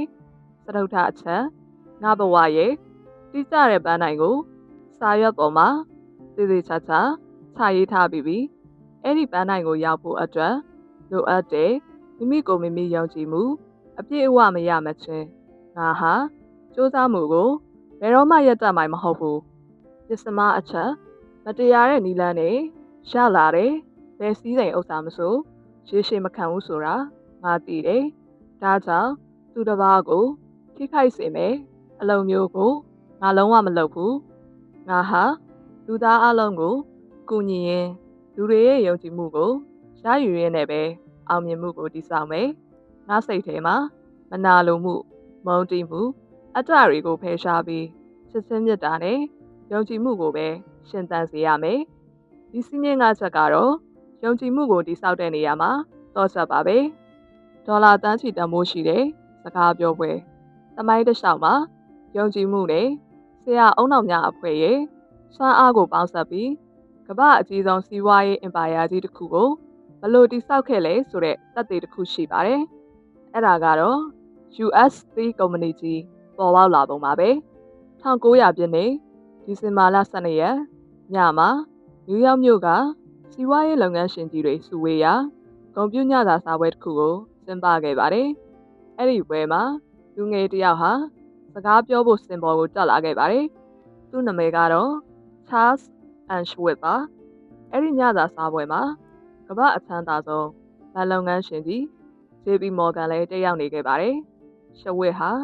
စင်ပေါ်ကနေပြီးအမေရိကန်ရဲ့တမန်နီလုပ်ငန်းအနာဂတ်အကြောင်းကိုယုံကြည်ချက်အပြည့်စိတ်ကူးစိတ်တမ်းအပြည့်နဲ့စကားပြောပါတော့တယ်။သူကလက်ရှိတမန်နီလုပ်ငန်းတွေဟာပြန့်ကျဲနေပြီးကုန်ကျစရိတ်တွေများနေတယ်။အကယ်၍ဒီလုပ်ငန်းတွေကိုစနစ်တကျတစ်ခုတည်းအဖြစ်စုစည်းလိုက်မယ်ဆိုရင်ကမ္ဘာပေါ်မှာအကြီးမားဆုံးအထီရောက်ဆုံးစီးပွားရေးအင်ပါယာကြီးဖြစ်လာနိုင်တယ်ဆိုတဲ့အိမ်မက်ကိုချပြခဲ့ပါတယ်။သူ့ရဲ့လေတံသူ့ရဲ့စကားလုံးတွေထဲမှာပါဝင်တဲ့ခိုင်မာတဲ့ယုံကြည်မှုဟာဘလောက်ထိအားကောင်းလဲဆိုရင်ညစာစားပွဲပြီးသွားတဲ့အထိ JB မော်ဂန်ရဲ့ခေါင်းထဲကနေထွက်မသွားခဲ့ပါဘူးမော်ဂန်ဟာရှဝစ်ကိုတီးတန့်ခေါ်ယူတွေ့ဆုံခဲ့ပါတယ်အိမ်မက်ကိုဒေါ်လာတန်း400ဖြင့်ဝယ်ယူခြင်းရှဝစ်ရဲ့အစီအစဉ်အတိုင်းတမ်မဏိအင်ပါယာကြီးဖြစ်လာဖို့ဆိုရင်အဲ့ဒီခေတ်ကတမ်မဏိဘုရင်ကြီးအင်ဒရူးကာနက်ဂျီရဲ့ကုမ္ပဏီကိုအရင်ဆုံးဝယ်ယူနိုင်မှဖြစ်မှာပါဒါပေမဲ့ကာနက်ဂျီကသူ့ကုမ္ပဏီကိုရောင်းပါမလားဆိုတာဘယ်သူမှမတေချာကြပါဘူးရှဝစ်ဟာကာနက်ဂျီစီကိုသွားရောက်ပြီးခေါက်တီးအတူရရင်းနဲ့မော်ဂန်နဲ့ပူးပေါင်းမှုအကျိုးအမြတ်တွေကိုဆွေးနွေးခဲ့ပါတယ်နောက်ဆုံးမှာတော့ကာနက်ဂျီဟာစက်ကူအစနာလေးတစ်ခုပေါ်မှာသူလိုချင်တဲ့ကိန်းဂဏန်းကိုချရေးပြီးရှဝစ်ကိုပေးလိုက်ပါတယ်အဲ့ဒီကိန်းဂဏန်းကတော့ဒေါ်လာတန်း400ဖြစ်ပါတယ် JB Morgan ဟာအဲ့ဒီကိန်းဂဏန်းကိုမြင်လိုက်တဲ့အခါမှာတစ်ဆက်တင်တွေးတော့ပြီးကောင်းပြီငါဒီဈေးနဲ့ဝယ်မယ်လို့ချက်ချင်းသဘောတူလိုက်ပါတယ်ဒီလိုနဲ့ကမ္ဘာပထမဆုံးဒေါ်လာဘီလီယံချီတန်ဖိုးရှိတဲ့ US Steel ကုမ္ပဏီကြီးဟာပေါ်ပေါက်လာခဲ့ပါတယ်နပိုလီယန်ဟေးကဒီဖြစ်ရပ်ကိုထောက်ပြပြီးဘာသာပြန်ဆိုထားတာကတော့ဒီကြီးကျယ်တဲ့သဘောတူညီမှုကြီးဟာငွေကြေးအင်အားကြောင့်စတင်ခဲ့တာမဟုတ်ပါဘူး။ Charles Schwab ရဲ့ခေါင်းထဲကစိတ်ကူးစိတ်တန်းနဲ့အဲ့ဒီစိတ်ကူးကိုအကောင့်ထဲဖော်နိုင်မယ်ဆိုတဲ့ပြင်းပြတဲ့ယုံကြည်မှုကနေတဆင့်တန်လိုက်လို့ဆွဲဆောင်ပြီးပေါ်ပေါက်လာခဲ့တာဖြစ်ပါတယ်။ယုံကြည်မှုသည်မဖြစ်နိုင်သည်ကိုဖြစ်စေနိုင်သည်။ဒါကြောင့်သင်ရဲ့စိတ်ထဲမှာယုံကြည်မှုကိုသာရှင်သန်အောင်မွေးမြူထားပါအဲ့ဒီယုံကြည်မှုကသင်ကိုလမ်းပြပါလိမ့်မယ်ယုံကြည်မှုဆိုတာစိတ်ထဲကအတွေးတွေကိုအသက်သွင်းပေးတဲ့နှက်ဆေးရည်ပါပဲသင်ဖြစ်နိုင်တယ်လို့ယုံကြည်ရင်ဖြစ်နိုင်တဲ့နည်းလမ်းတွေပေါ်လာလိမ့်မယ်မဖြစ်နိုင်ဘူးလို့ယုံကြည်ရင်တော့မဖြစ်နိုင်တဲ့အကြောင်းပြချက်တွေပဲတန်းစီနေပါလိမ့်မယ်အခန်းလေးမိမိကိုမိမိပြန်လည်ညှို့ဆိုခြင်းအသိစိတ်ကိုလွှမ်းမိုးချုပ်ကင်ခြင်းအခြေခံတော့ချက်auto suggestion ဒါမှမဟုတ်မိမိကိုမိမိပြန်လည်ညှို့ဆိုခြင်းဆိုတာကတော့မိမိရဲ့၅ပါးသောအာယုံကတဆင့်စိတ်ထဲကိုဝင်ရောက်လာတဲ့လှုပ်ဆော်မှုတွေစကားလုံးတွေနဲ့အတွေ့အလုံးကိုကိုယ့်ဘာသာကိုပြန်လည်ထိန်းချုပ်တာကိုဆိုလိုတာပါရိုးရိုးရှင်းရှင်းပြောရရင်တော့သင်ရဲ့အသိစိတ်ကနေတဆင့်သင်ရဲ့မသိစိတ်စီကိုအတွေ့အစာကျွေးရဲ့လမ်းကြောင်းကြီးတစ်ခုပေါ့ကျမတို့လူသားတွေရဲ့စိတ်ထဲမှာအသိစိတ်ကကင်းဆောက်သမားဖြစ်ပြီးမသိစိတ်ကတော့အင်မတန်မြေရောစာကောင်းတဲ့စိုက်ပျိုးမြေကြီးနဲ့တူပါတယ်။မြေစီလွာကောင်းတဲ့မြေကွက်လက်တစ်ခုထဲမှာသင်ကကောင်းမွန်တဲ့ပန်းပင်မျိုးစေ့တွေကိုတကူးတကစိုက်ပျိုးရင်ကောင်းမွန်တဲ့ပန်းပင်တွေဝေစားလာပါလိမ့်မယ်။အကယ်၍သင်ကဘာမျိုးစေ့မှမစိုက်ဘဲပစ်ထားမယ်ဆိုရင်တော့အဲ့ဒီမြေကွက်ထဲမှာအလဟသဖြစ်မယ်။ပေါင်းပင်မြက်ပင်တွေနဲ့စူးပင်တွေပဲအလိုလျောက်ပေါက်ရောက်လာမှာဖြစ်ပါတယ်။အဲ့ဒီလိုပါပဲ။သင်ရဲ့မသိစိတ်ထဲကိုအောင်မြင်မှုချမ်းသာမှုနဲ့ကောင်းမွန်တဲ့အတွေးမျိုးစေ့တွေကိုသင်ကိုယ်တိုင်စနစ်တကျရိုက်သွင်းမပေးဘူးဆိုရင်ပြင်ပကလွင့်စင်လာတဲ့စိတ်ပြက်စရာတွေဆင်းရဲဒုက္ခတွေနဲ့ရှုံးနိမ့်မှုဆိုတဲ့ပေါင်းပင်တွေဟာသင်မသိစိတ်ထဲမှာအလိုလျောက်ရှင်သန်ကြီးထွားလာပါလိမ့်မယ်။စကလုံးတသက်ဟာအလုံးမဖြစ်ပါဘူး။လူတော်များများကငါနေတိုင်းချမ်းသာခြင်းနဲ့ချမ်းသာခြင်းနဲ့လို့ရွတ်နေတာပဲ။ဘာလို့တပြားမှတိုးမလာတာလဲလို့မေးလေးရှိကြပါတယ်။ဒီနေရာမှာအဓိကလိုအပ်ချက်ရှိပါတယ်။သင်ရဲ့မသိစိတ်ဟာစိတ်ခံစားချက်မပါတဲ့ယုံကြည်မှုမပါတဲ့တာမန်စကလုံးတသက်ကိုလုံးဝလက်မခံပါဘူး။ဘာမှလည်းတုံ့ပြန်မှာမဟုတ်ပါဘူး။သင်ကစာသားတွေရွတ်ဆိုနေတဲ့အချိန်မှာအဲ့ဒီစာသားတွေပေါ်မှာပြင်းပြတဲ့ခံစားချက်နဲ့ယုံကြည်မှုပေါင်းစပ်နေဖို့လိုအပ်ပါတယ်။ဥပမာအားဖြင့်သင်ကငါ့မှာငွေတွေအများကြီးရှိတယ်လို့နှုတ်ကယွတ်နေပေမဲ့စိတ်ထဲမှာငါ့မှာအကျွေးတွေနဲ့ဒုက္ခရောက်နေတာဘယ်လိုလုပ်ပတ်စံရှိမှလဲဆိုတဲ့ပူပန်မှုခံစားချက်အမှန်ရှိနေမသိစိတ်ကအဲ့ဒီပူပန်မှုကိုပဲအမိတ်အဖြစ်လက်ခံသွားမှာဖြစ်ပါတယ်။ဒါကြောင့်စကလုံးတွေကိုရွတ်ဆိုတဲ့အခါမျက်လုံးထဲမှာကွက်ကွက်ကွင်းကွင်းမြင်အောင်လာတဲ့အထိစိတ်ကူးပုံဖော်ခြင်းအတတ်ပညာကိုမဖြစ်မနေပေါင်းစပ်ရပါမယ်။မသိစိတ်ကို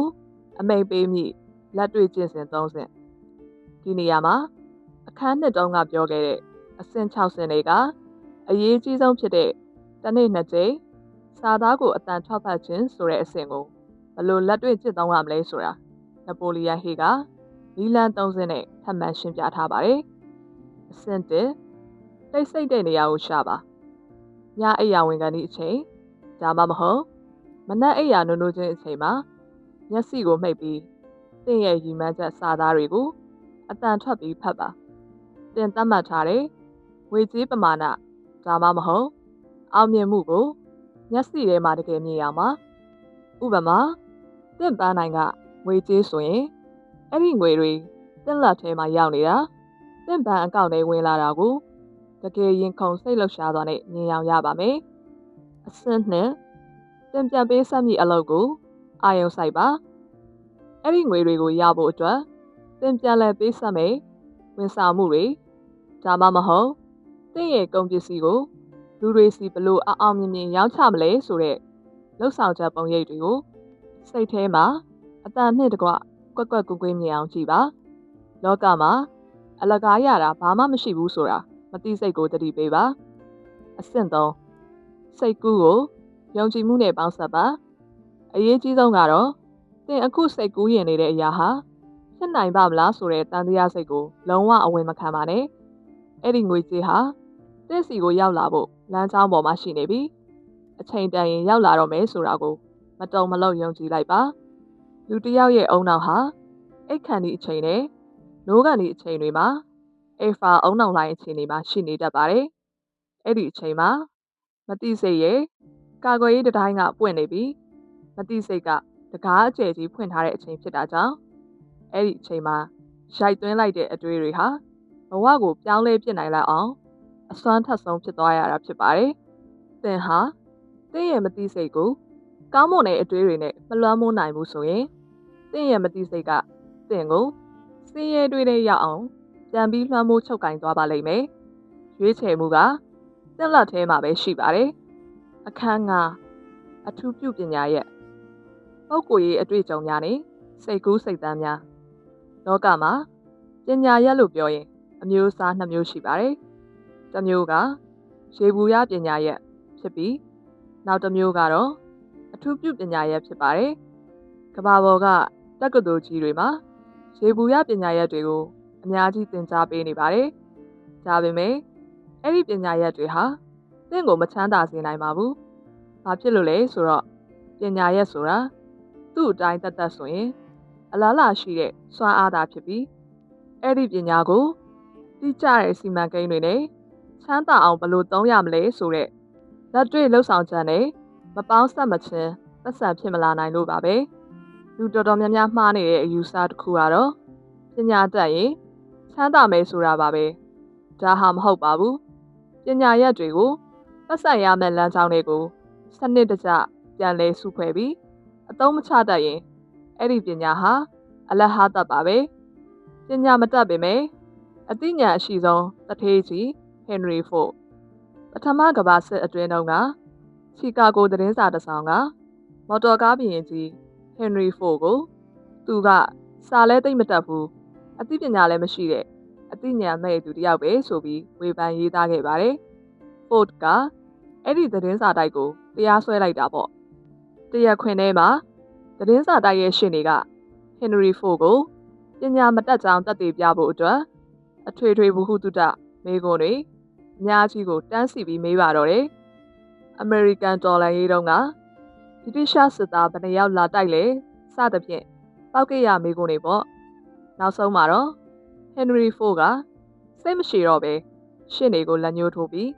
ဒီလိုပြက်ပြက်သားပြန်ပြောလိုက်ပါတယ်ခမားမေးတဲ့အတိတ်ပဲမရှိတဲ့မေခွန်းတွေကိုဖြေဖို့ငါအုံနောက်ကိုအလုံးမပေးနိုင်ဘူးငါရဲ့ရုံခန်းစပွဲပေါ်မှာလက်စစ်ခလုတ်တွေအများကြီးရှိတယ်ငါမသိတဲ့ဘယ်မေခွန်းမဆိုအဖြေကိုသိတဲ့အထူးပြုပညာရှင်တွေကိုအဲ့ဒီခလုတ်ကိုနှိပ်ပြီးခေါ်ခိုင်းလို့ရတယ်ငါကဘာဖြစ်လို့ငါအုံနောက်ထဲမှာအထွေထွေဘူးတုတတွေရှောက်ထည့်ထားရမှာလဲငါမှအဲ့ဒီပညာရှင်တွေကိုဘယ်လိုစုစည်းပြီးအလုပ်ခိုင်းရမလဲဆိုတဲ့အသိဉာဏ်ရှိရင်လုံလောက်ပြီဒီအဖြေကိုကြားတဲ့အခါတရားခွင်ထဲက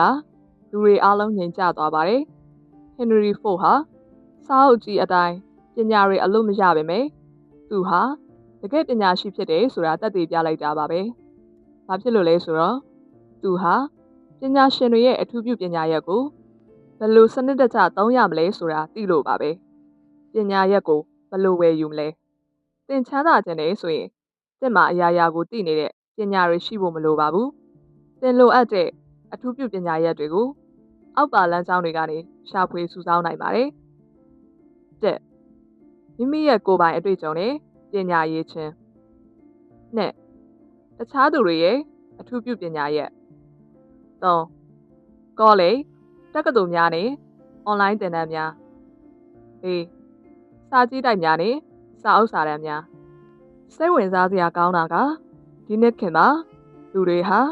အလုပ်တစ်ခုရပြီးသွားတာနဲ့ငါစာသင်ရတာပြီးပြီလေ့လာရတာပြီးပြီဆိုပြီးပညာရှာတာကိုရပ်တန့်လိုက်ကြတာပါပဲတကယ်တော့အောင်မြင်သူတွေဟာဘဝအဆုံးထိမိမိတို့ရဲ့လုပ်ငန်းနဲ့ဆိုင်တဲ့အထူးပြုပညာရပ်တွေကိုမနာမနေ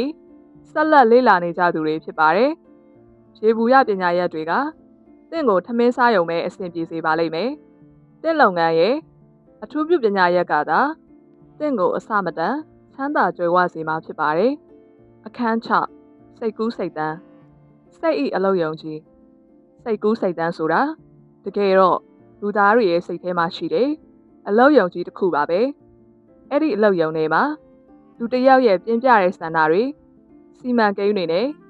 အတွေးအကြံအလုံးကိုပုံဖော်ပြီးအသက်သွင်းကြရတာဖြစ်ပါတယ်လူသားဟာမိမိတို့ရဲ့စိတ်ကူးစိတ်တန်းတွေမှာပုံဖော်နိုင်သမျှအရာအလုံးကိုလက်တွေ့ဘဝတွေမှာဖန်တီးနိုင်စွမ်းရှိပါတယ်ဒီနေရာမှာစိတ်ကူးစိတ်တန်းအမျိုးအစား2မျိုးရှိတာကိုအရင်နားလည်ထားဖို့လိုပါတယ်1ပေါင်းစပ်ဖန်တီးတတ်သောစိတ်ကူးဒါကတော့ရှိပြီးသားယူဆဟောင်းတွေအတွေ့အခေါ်ဟောင်းတွေ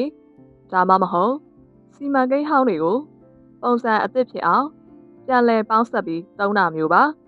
ကမ္ဘာပေါ်ကတည်ထွင်မှုနဲ့စီးပွားရေးအများစုဟာဒီပေါင်းစပ်စိတ်ကူးကိုသုံးပြီးအောင်မြင်ကြတာဖြစ်ပါတယ်နှစ်အသစ်ဆက်ဆက်ဖန်တီးတတ်သောစိတ်ကူးဒါကတော့လုံးဝမရှိသေးတဲ့အရာတစ်ခုကိုအသစ်ဆက်ဆက်ဖန်တီးလိုက်တာမျိုးပါဒီစိတ်ကူးကတော့ရှေ့မှာပြောခဲ့တဲ့စัจ java လာရဲ့အတိုင်းအဆမရှိတဲ့အသိဉာဏ်တော်ကြီးနဲ့ဓာတ်ရိုက်ချိတ်ဆက်ပြီးဉာဏ်အလင်းပွင့်သွားတဲ့အခါမျိုးအိုင်ဒီယာအသစ်တွေဝုန်းကနေပေါ်လာတဲ့အခါမျိုးမှာအလုပ်လုပ်တာဖြစ်ပါတယ်ဒေါ်လာတန်းချီတန်သောကိုကာကိုလာလှုပ်ဝက်ချက်စိတ်ကူးစိတ်တန်းတစ်ခုဟာပတ်စံအဖြစ်ဘလို့ပြောင်းလဲသွားလဲဆိုတာကိုကမ္ဘာကျော်ကိုကာကိုလာဖော်မြူလာအကြောင်းနဲ့သက်သေပြခြင်းပါတယ်လွန်ခဲ့တဲ့နှစ်ပေါင်းများစွာကကျေးလက်ကဆရာဝန်ဟောင်းတစ်ယောက်ဟာဂျော်ဂျီယာပြည်နယ်အတ္တလန္တာမြို့ကဆေးဆိုင်တစ်ဆိုင်ကိုရောက်လာခဲ့ပါတယ်သူဟာဆေးဆိုင်ပိုင်ရှင်နဲ့ကောင်တာနောက်ွယ်မှာတူတူတိတ်တိတ်စကားတွေအကြားကြီးပြောခဲ့ကြတာပေါ့သူတို့ပြောပြီးတဲ့နောက်မှာအဲ့ဒီဆေးဆရာဝန်ဟောင်းဟာသူစီးလာတဲ့မြင်းလဲပေါ်ကနေဓာတ်အိုးဟောင်းကြီးတစ်လုံးနဲ့ရောင်းမကြီးတစ်ခုကိုတည်လာပြီးဆေးဆိုင်ထဲကိုသွင်းလိုက်ပါတယ်ပြီးတော့သူအိတ်ကပ်ထဲကလှုပ်ဝက်ချက်တွေခြာရေးထားတဲ့စက်ကူအပိုင်းအစလေးတစ်ခုကိုထုတ်ပေးလိုက်ပါတယ်ဆေးဆိုင်ပိုင်ရှင်လူငယ်ဟာစက်ကူဘောကဖော်မြူလာကိုကြည့်ပြီးသူ့ရဲ့စုဆောင်းငွေအားလုံးဖြစ်တဲ့ဒေါ်လာ900ကိုဆေးဆရာဝန်ဟောင်းစီအပြတ်နှံပြီးဝယ်ယူလိုက်ပါတော့တယ်ဆေးဆရာဝန်ဟောင်းကတော့ဒေါ်လာ900ရလို့ပျော်ရွှင်စွာနဲ့အိမ်ပြန်သွားခဲ့တာပေါ့ဒါပေမဲ့အဲ့ဒီငွေ900နဲ့ဝယ်လိုက်တဲ့ဆေးဆိုင်ပိုင်ရှင်လူငယ်အာဆာကင်းဒလာကတော့မတူပါဘူးသူဝယ်လိုက်တာကဓာတ်အိုးအဟောင်းနဲ့စက်ကူစားတယ်မဟုတ်ပါဘူးသူကအဲ့ဒီဖော်မြူလာတွေကိုသူ့ရဲ့စိတ်ကူးစိတ်သန်းထည့်ပေါင်းလိုက်တာပါသူဟာအဲ့ဒီအချိုရည်ဖော်မြူလာကိုကမ္ဘာကျော်ကိုကာကိုလာဆိုပြီးအမည်ပေးကအယောင်ပြူဟာတွေစိတ်ကူးသစ်တွေနဲ့တကဘာလုံးကိုဖြန့်ချီခဲ့ပါတယ်ရှာလက်ကတော့အဲ့ဒီဓာတ်အိုးအဟောင်းကြီးတွေကနေဒေါ်လာတန်းပေါင်းများစွာတန်ဖိုးရှိတဲ့စီးပွားရေးအင်ပါယာကြီးပေါ်ပေါက်လာခဲ့ရုံနဲ့မကပဲကမ္ဘာတဝန်းမှာရှိတဲ့စက်ရုံတွေအယောင်သမားတွေပလင်းသွင်းသူတွေတန်းပေါင်းများစွာအတွက်ပါအလုပ်အကင်တွေဖန်တီးပေးနိုင်ခဲ့တာဖြစ်ပါတယ်။မူရင်းဆေးဆရာဝန်မှာဖော်မြူလာပညာရပ်ရှိပေမဲ့စိတ်ကူးစိတ်တမ်းမရှိခဲ့လို့ဒေါ်လာ900နဲ့ပဲကျင်းနှက်ခဲ့ရပြီးအာဆာကင်းဒလာကတော့စိတ်ကူးစိတ်တမ်းရှိခဲ့လို့ကမ္ဘာတထေးကြီးဖြစ်သွားခဲ့တာဖြစ်ပါတယ်။သင်သာသိန်း1000ဒါမှမဟုတ်ဒေါ်လာ1 သန်းရှိခဲ့ရင်ဘာလုပ်မလဲ။နောက်ထပ်စိတ်လှုပ်ရှားစရာဇလန်းတစ်ပုဒ်ကတော့ခရစ်ယာန်သိက္ခာတော်ရဆရာတော် Gonzales အကြောင်းမှာသူဟာ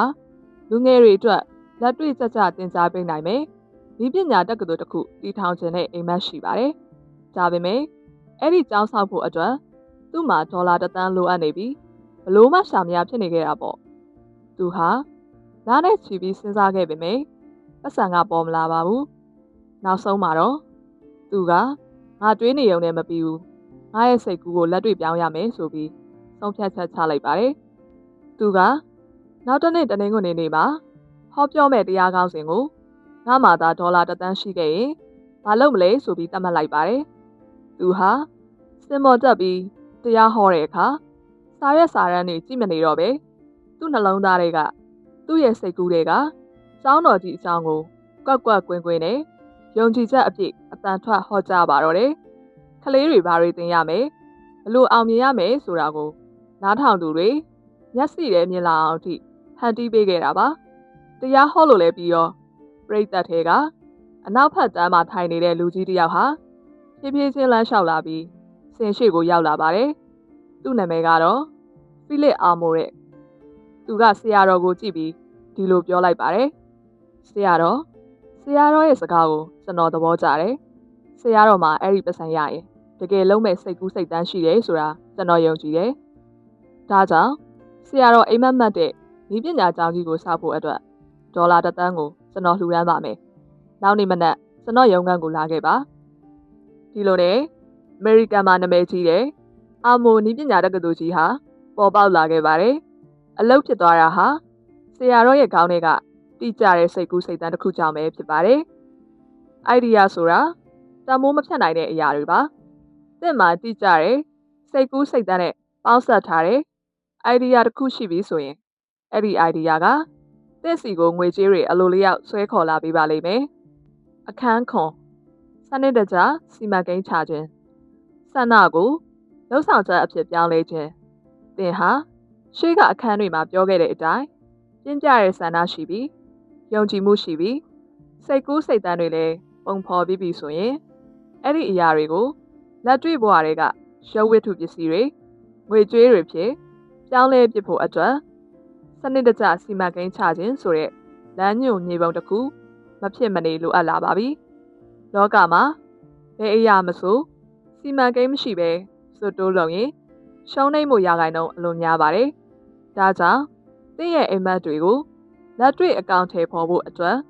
အောက်ပါအတိုင်းစနစ်တကျပြင်ဆင်ရပါမယ်။အောင်မြင်ပြီးစီမံကိန်းတစ်ခုတည်ဆောက်ခြင်းအဆင့်၄ဆင့်အဆင့်၁မဟာမိတ်အဖွဲ့ကိုဖွဲ့စည်းပါသင်ရဲ့စီမံကိန်းကိုအကောင့်ထဲပေါ်ဖို့အတွက်လိုအပ်တဲ့အကြံဉာဏ်အရေးအချင်းနဲ့ဗဟုသုတရှိတဲ့သူတွေကိုစီယုံပြီးမဟာမိတ်အဖွဲ့တစ်ခုကိုဖွဲ့စည်းပါဒီနေရာမှာရှေ့ကအခန်းကားမှာပြောခဲ့တဲ့ Henry Ford လိုပညာရှင်တွေကိုစုစည်းတာမျိုးကိုဆိုလိုတာပါအဆင့်နဲ့ပေးဆက်မှုကိုသတ်မှတ်ပါသင်ရဲ့မဟာမိတ်အဖွဲ့ထဲမှာပါဝင်လာတဲ့သူတွေကိုသင်ဘက်ကဘလို့အကျိုးအမြတ်ဘလို့အခွင့်အရေးဒါမှမဟုတ်ဘလို့တုံ့ပြန်မှုမျိုးပြန်ပေးမလဲဆိုတာသတ်မှတ်ပါ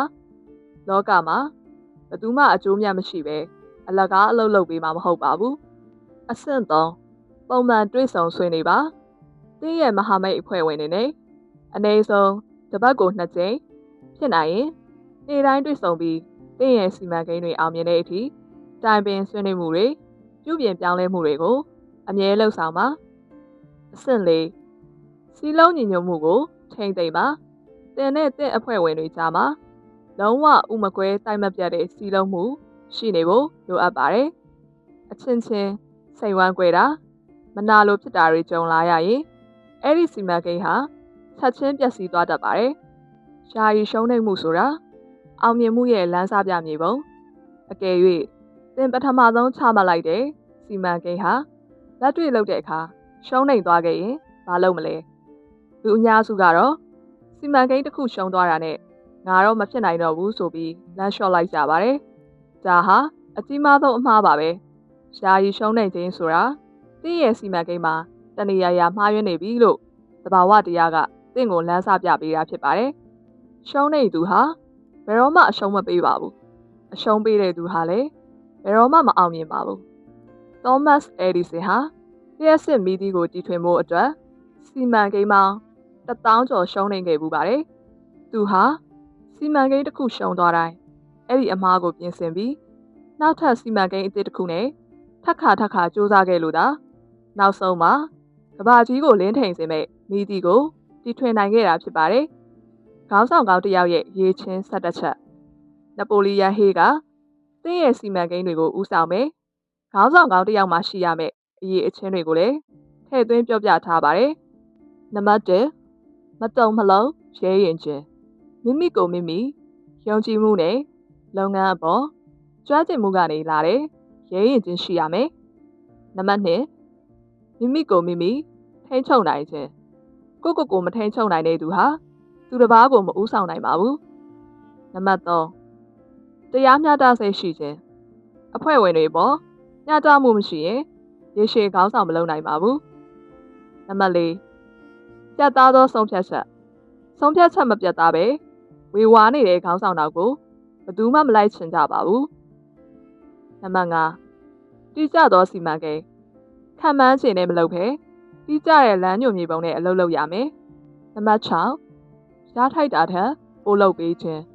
အဖွဲ့ဝင်တွေထက်ပိုပြီးအလုပ်လုပ်ပြနိုင်ရမယ်။နံပါတ်9ညင်သာပျော့ပြောင်းသောစရိုက်စမ်းတမ်းခတ်ထန်တဲ့ခေါင်းဆောင်ဟာရေရှည်မှာအထီးကျန်သွားတတ်ပါတယ်။နံပါတ်10စာနာနားလည်မှုရှိခြင်းအဖွဲ့ဝင်တွေရဲ့အခက်အခဲကိုစာနာတတ်ရမယ်။နံပါတ်9အသေးစိတ်ဂရုစိုက်ခြင်းအလုပ်ရဲ့သေးငယ်တဲ့အချက်လက်တွေကိုပါမျက်ခြေမပြတ်ဖို့လိုပါတယ်။နံပါတ်10တာဝန်ယူမှုအပြည့်ရှိခြင်းအဖွဲ့သားတွေမှားရင်တော့ခေါင်းဆောင်ကအပြည့်အဝတာဝန်ယူရမယ်။နံပါတ်17ပူပေါင်းဆောင်ရွက်တတ်ခြင်းအာဏာပြတာမျိုးမဟုတ်ဘဲအချင်းချင်းပူပေါင်းလှုပ်ဆောင်တဲ့စနစ်ကိုသုံးရမယ်။မရေရာတဲ့စိတ်ကူးတွေဟာစက်ကူပေါ်မှာတိကျတဲ့စီမံကိန်းအဖြစ်ချမရေးမချင်းတိမ်တိုက်တွေလိုပဲတွင်းစင်ပြောက်ကွယ်သွားပါလိမ့်မယ်။အောင်မြင်မှုဆိုတာစနစ်တကျစီမံကိန်းချပြီးဇွဲရှိကောင်းထည်ဖော်တဲ့သူတွေစီမှာပဲအမြဲတမ်းခိုလုံတတ်ပါတယ်။အခန်းရှင်ပြတ်သားစွာဆုံးဖြတ်ချက်ချခြင်းအချိန်ဆွဲခြင်းနဲ့ကြံ့ကြာမှုကိုအောင်နိုင်ခြင်းကျွန်တော်နပိုလီယန်ဟေးဟာအမေရိကန်ရဲ့ကမ္ဘာကျော်တထေးကြီးပေါင်း900ကျော်ကိုလေ့လာခဲ့တဲ့အခါမှာသူတို့အားလုံးမှာတူညီတဲ့အရေးချင်းတစ်ခုရှိနေတာကိုတွေ့ရပါတယ်။အဲ့ဒါကတော့သူတို့ဟာဘယ်အရာကိုမဆိုဆုံးဖြတ်ချက်ချတဲ့အခါအလွန်မြန်ဆုံးဖြတ်တတ်ကြပြီးအဲ့ဒီဆုံးဖြတ်ချက်ကိုပြပြမှုကြတော့အလွန်ခဲရည်တုံနှင်းနေတတ်ကြတယ်ဆိုတာပါပဲ။တခါကြာရှုံးသူတွေကိုပြန်ကြည့်ရင်တော့အဲ့ဒီရဲ့ပြောင်းပြန်ဖြစ်နေတတ်ပါတယ်။ကြာရှုံးသူတွေဟာဆုံးဖြတ်ချက်တစ်ခုချဖို့အတွက်အကြာကြီးအချိန်ဆွဲတုပ်ဆိုင်တတ်ကြပြီးချပြီးသားဆုံးဖြတ်ချက်ကိုပြင်မှုကြတော့ခဏနဲ့အလွယ်တကူပြန်ပြင်တတ်ကြပါတယ်။လူအများစုဘဝမှာမအောင်မြင်ရတဲ့အဓိကရန်သူကြီးကတော့အချိန်ဆွဲခြင်းနဲ့ဝေဝါးတုံဆိုင်ခြင်းပါပဲ။လူတွေရဲ့ပါးစပ်ဖြားမှာဘဝကိုအဆုံးမခံပါနဲ့။ဆုံးဖြတ်ချက်မပြတ်သားသူတွေရဲ့အားနည်းချက်တစ်ခုကတော့သူတို့ဟာပတ်ဝန်းကျင်ကလူတွေရဲ့အမြင်တွေပါးစပ်ဖြားကစကားတွေကြောင့်အလွယ်တကူစိတ်ရိုင်လဲသွားတတ်တာပါပဲ။လောကမှာအကြံဉာဏ်ဆိုတာအပေါ်ဆုံးကုန်ပစ္စည်းတစ်ခုပါ။လူတိုင်းမှာသူတစ်ပါးကိုပေးဖို့အလကားရတဲ့အကြံဉာဏ်တွေဝေဖန်ချက်တွေကိုယ်စီရှိကြပါတယ်။တင်ကဆုံးဖြတ်ချက်တစ်ခုချကန်ဒီမှာပတ်ဝန်းကျင်ကလူတွေတငယ်ချင်းတွေဆွေမျိုးတွေရဲ့လှောင်ပြောင်မှုဝေဖန်မှုတွေကိုလိုက်နားထောင်နေမယ်ဆိုရင်တင်ဟာဘယ်တော့မှအောင်မြင်မဲ့အလုပ်ကိုစလုပ်နိုင်မှာမဟုတ်ပါဘူး။တင်မှာကိုယ်ပိုင်အုံနောက်နဲ့ကိုယ်ပိုင်စိတ်ဝင်ခြင်းရှိပါတယ်။အဲ့ဒီအရာတွေကိုသုံးပြီးတင်ရဲ့ကိုယ်ပိုင်ဆုံးဖြတ်ချက်ကိုပြတ်သားသားချမှတ်ပါ။ဘဝမှာတကယ်အဖို့တန်တဲ့အရာတွေကိုရယူဖို့အတွက်ပြတ်သားတဲ့ဆုံးဖြတ်ချက်နဲ့ရဲရင့်မှုလိုအပ်ပါတယ်။ဆုံးဖြတ်ချက်ကြရမှာကြောက်ပြီးအချိန်ဆွဲနေတဲ့သူတွေဟာလောကရဲ့အောက်ခြေဘဝမှာပဲအမြဲတမ်းကြာရစ်နေပါလိမ့်မယ်။အခန်းကိုဇွဲလုံးလားယုံကြည်မှုပေါ်ပေါက်လာစေရန်လိုအပ်သောတကူစွမ်းအားဇွဲလုံးလားဆိုတာပြင်းပြတဲ့ဆန္ဒကိုလက်တွေ့ဖြစ်လာအောင်တွန်းပို့ပေးတဲ့နေရာမှာမရှိမဖြစ်လိုအပ်တဲ့ဇေယျလက္ခဏာတစ်ခုဖြစ်ပါတယ်။ဇွဲလုံးလားရဲ့စွမ်းအားဟာလူတစ်ယောက်ရဲ့စိတ်ဓာတ်အတွက်တော့ကာဗွန်ဓာတ်ကတမ္ပဏိကိုမာကျောလာအောင်လုပ်ပေးတယ်လို့မျိုးပါပဲ။ချမ်းသာကြွယ်ဝမှုကိုတိဆောက်တဲ့နေရာမှာဒီဇွဲလုံးလားဆိုတဲ့အုံမြင့်မပါပဲဘယ်သူမှမအောင်မြင်နိုင်ပါဘူး။လူအများစုဟာပထမဆုံးအကြိမ် ယာယီရှုံးနေမှုဒါမှမဟုတ်အခက်အခဲနဲ့ရင်ဆိုင်ရတာနဲ့သူတို့ရဲ့အစီအစဉ်တွေကိုစွန့်လွတ်ပြီးလက်လျှော့လိုက်ကြပါတယ်။ဒါဟာတာမန်လူတွေရဲ့အားနည်းချက်ပါ။ဒါပေမဲ့ကဘာကျော်တထေးကြီးတွေအောင်မြင်သူတွေကတော့ဘလောက်ပဲရှုံးနေပါစေသူတို့ရဲ့ပန်းတိုင်စီကိုမရမချင်းတောက်လျှောက်ဇွဲရှိဆက်လျှောက်လေးရှိကြပါတယ်။တင်မှာဇွဲလုံးလားရှိမရှိစစ်ဆေးနိုင်မဲ့အားနည်းချက်၄ချက်နပိုလီယန်ဟေးကလူတွေမှာဇွဲလုံးလားနေပါရခြင်းရဲ့အဓိကအကြောင်းရင်းတွေကိုထောက်ပြထားပါတယ်။နံပါတ်1မိမိလိုချင်တဲ့ပန်းတိုင်တိတိကျကျမရှိခြင်းကိုဘာဖြစ်ချင်မှန်းသေသေးချာချာမသိရင်ဇွဲရှိဖို့ဆိုတာဘလို့မှမဖြစ်နိုင်ပါဘူး။နံပါတ်2အလုပ်တစ်ခုကိုအချိန်ဆွဲခြင်းအလုပ်ကိုချက်ချင်းမလုပ်ဘဲမနှက်ဖြန်မှလုပ်မယ်တပတ်ခါမှလုပ်မယ်ဆိုပြီးအကြောင်းပြချက်တွေပေးနေခြင်းနံပါတ်3သူတစ်ပါးကိုအပြစ်ပုံချခြင်းကိုယ့်ရဲ့ရှုံးနိမ့်မှုကိုကိုယ်တိုင်တာဝန်မယူပဲခေတ်စနစ်ကြောင့်ပတ်ဝန်းကျင်ကြောင့်ဆိုပြီးအမြဲဆင်ခြင်ပေးနေခြင်းနံပါတ်4ဝေဖန်ခံရမှာကိုကြောက်ရွံ့ခြင်းလူတွေဘာပြောမလဲလူတွေလှောင်မလဲဆိုတဲ့စိုးရိမ်စိတ်ကြောင့်အိမ်မက်တွေကိုစတင်မှုဝင့်ဝင့်ရဲရဲဆုံးဖြတ်ချက်မချနိုင်ခြင်းဇွဲလုံးလာကိုဝေးမြူနိုင်ပြီးအဆင့်၄ဆင့်စိတ်မပူပါနဲ့ဇွဲလုံးလာဆိုတာဝေးရပါမလာရင်တော့အောက်ပါအဆင့်၄ဆင့်အတိုင်းစနစ်တကျလေ့ကျင့်ယူရင်ခိုင်မာတဲ့အကျင့်တစ်ခုအဖြစ်ပြောင်းလဲပြလို့ရပါတယ်အဆင့်၁ပြင်းပြတဲ့ဆန္ဒပေါ်မှာအခြေခံထားတဲ့တိကျတဲ့ပန်းတိုင်းဒါမှမဟုတ်ရီမန်းချက်တစ်ခုရှိရပါမယ်အဆင့်2အဲ့ဒီပန်းတိုင်းကိုသွားဖို့အတွက်နေ့တိုင်းမနာမနေလက်တွေလှုပ်ဆောင်မယ်တိကျတဲ့စီမံကိန်းချမှတ်ရပါမယ်အဆင့်3ပတ်ဝန်းကျင်ကဆွေမျိုးတငယ်ချင်းတွေရဲ့အဖြတ်စကားတွေအစိုးမြင်ဝေဖန်ချက်တွေကိုလုံးဝအဝင်မခံပဲစိတ်တကားကိုအလုံးပိတ်ထားရပါမယ်အဆင့်4သင်ရဲ့စီမံကိန်းတွေအောင်မြင်အောင်လမ်းပြပေးမယ်ခွန်အားပေးမယ်စိတ်ချရတဲ့မဟာမိတ်တယောက်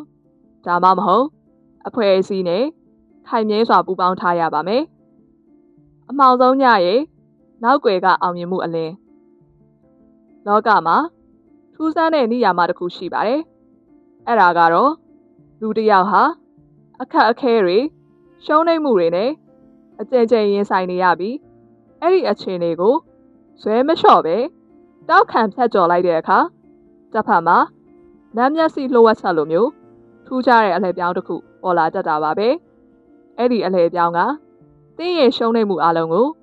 အောင်မြင်မှုအဖြစ်တစ်ချက်ထဲနဲ့ပြောင်းလဲပြလိုက်ပါတယ်ကဘာကျော်စာရေးဆရာမကြီးတွေလုပ်ငန်းရှင်ကြီးတွေဟာသူတို့မအောင်မြင်ခင်စိတ်ပြက်စရာအကောင်းဆုံးအမှောင်ဆုံးအချိန်တွေကိုဇွဲတစ်ခုတည်းနဲ့ဖြတ်ကျော်ခဲ့ကြလို့ဒါသမိုင်းတွင်နဲ့တထေးကြီးတွေဖြစ်လာခဲ့ကြတာဖြစ်ပါတယ်ဇွဲလုံးလာဟာတင်းဘဝရဲ့အခက်အခဲတွေကိုအရေးပျော်ကျသွားစေမယ့်အပူရှိန်ပြင်းတဲ့ဒီတော့တစ်ခုပါပဲတင့်မှာဇွဲရှိရင်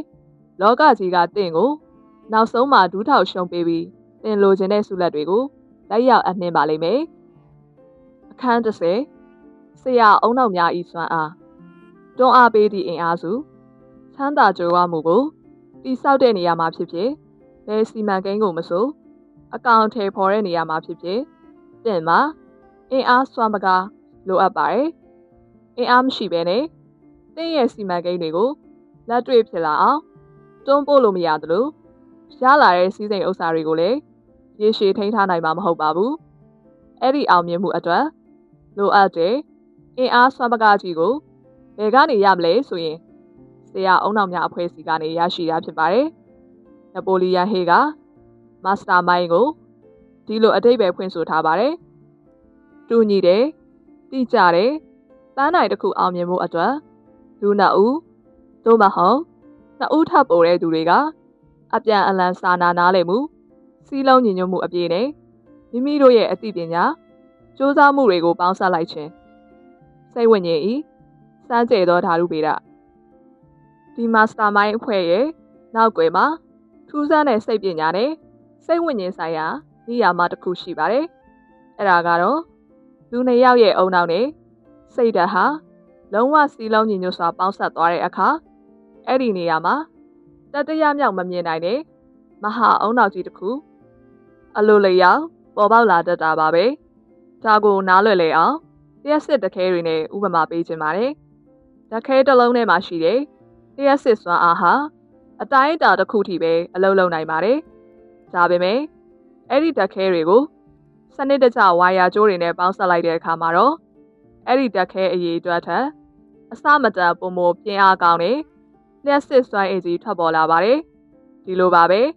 သင်တယောက်တည်းရဲ့အုံနောက်နဲ့တွေးတော့တာထက်သင်ရဲ့ရီမန်းဆက်ကိုကူညီမဲ့သူတွေရဲ့အုံနောက်တွေအတွေးလိုင်းတွေကိုပေါင်းစပ်လိုက်တဲ့အခါသင်ခေါင်းထဲမှာတယောက်တည်းဆိုရင်ဘယ်တော့မှမပေါ်နိုင်တဲ့အမခန်း idea အသစ်တွေဘုံကနေပေါ်ထွက်လာတတ်ပါတယ်အမေရိကန်သမိုင်းကိုပြောင်းလဲခဲ့တဲ့မဟာမိတ်၃ဦးကမ္ဘာအချမ်းသာဆုံးတမ်မဏိဘုရင်ကြီးအန်ဒရူးကာနက်ကြီးဟာသူ့ရဲ့မာစတာမိုင်းဖွဲ့ထဲမှာပညာရှင်ပေါင်း90ကျော်ကိုစုစည်းထားခဲ့ပါတယ်။သူကိုယ်တိုင်ကတမ်မဏိလုပ်ငန်းအကြောင်းအသေးစိတ်အကုန်မသိပေမဲ့ဒီပညာရှင်တွေရဲ့အုံနောက်ကိုသုံးပြီးကမ္ဘာတထေးကြီးဖြစ်လာခဲ့တာပါ။နောက်ထပ်ထင်ရှားတဲ့ဥပမာတစ်ခုကတော့ကမ္ဘာကျော်တထေးကြီး၃ဦးဖြစ်တဲ့ဟင်နရီဖိုမော်တော်ကားဘုရင်သောမတ်အယ်ဒီဆင်တီထွင်သူကြီးနဲ့ဟာဗီဖိုင်ယာစတုန်းတာယာဘုရင်တို့ရဲ့မဟာမိတ်ပြုမှုပဲဖြစ်ပါတယ်။သူတို့၃ယောက်ဟာအလွန်ရင်းနှီးတဲ့တငယ်ချင်းတွေဖြစ်ကြပြီးတောတဲ့တောင်တွေကိုရပ်ပေါင်းများစွာအတူတူအပန်းဖြေခရီးထွက်ရင်ဘဝနဲ့စီးပွားရေးအကြောင်းတွေကိုအမြဲနှီးနှောဖလှယ်လေးရှိကြပါတယ်။ Ford ဟာအစပိုင်းမှာစားလဲသိမ့်မတန်ဆင်းရဲပြီးစိတ်ဆိုးလွယ်တဲ့တာမန်လူတစ်ယောက်ပါ။ဒါပေမဲ့သူဟာ Edison, Firestone တို့လိုကြီးမြတ်တဲ့ဆရာအုံနောက်တွေနဲ့ပေါင်းစပ်မိသွားတဲ့အခါသူတို့ရဲ့အောင်မြင်မှုလိုအပ်ချက်တွေအတွေးလှိုင်းတွေကကိုယ့်ရဲ့မသိစိတ်ထဲကိုကူးဆက်သွားပြီးသူ့ကိုကမ္ဘာဩဇာအရှိဆုံးကြီးပွားချမ်းသာသူတစ်ယောက်ဖြစ်လာအောင်တွန်းပို့ပေးခဲ့တာဖြစ်ပါတယ်။ဘဝမှာတယောက်တည်းအောင်မြင်အောင်ကြိုးစားတာဟာလေလောခတ်ပြီးညဉ့်ညာဘက်ကိုစံတက်နေရသလိုအလိုပင်ပန်းပါတယ်။သင်မှာ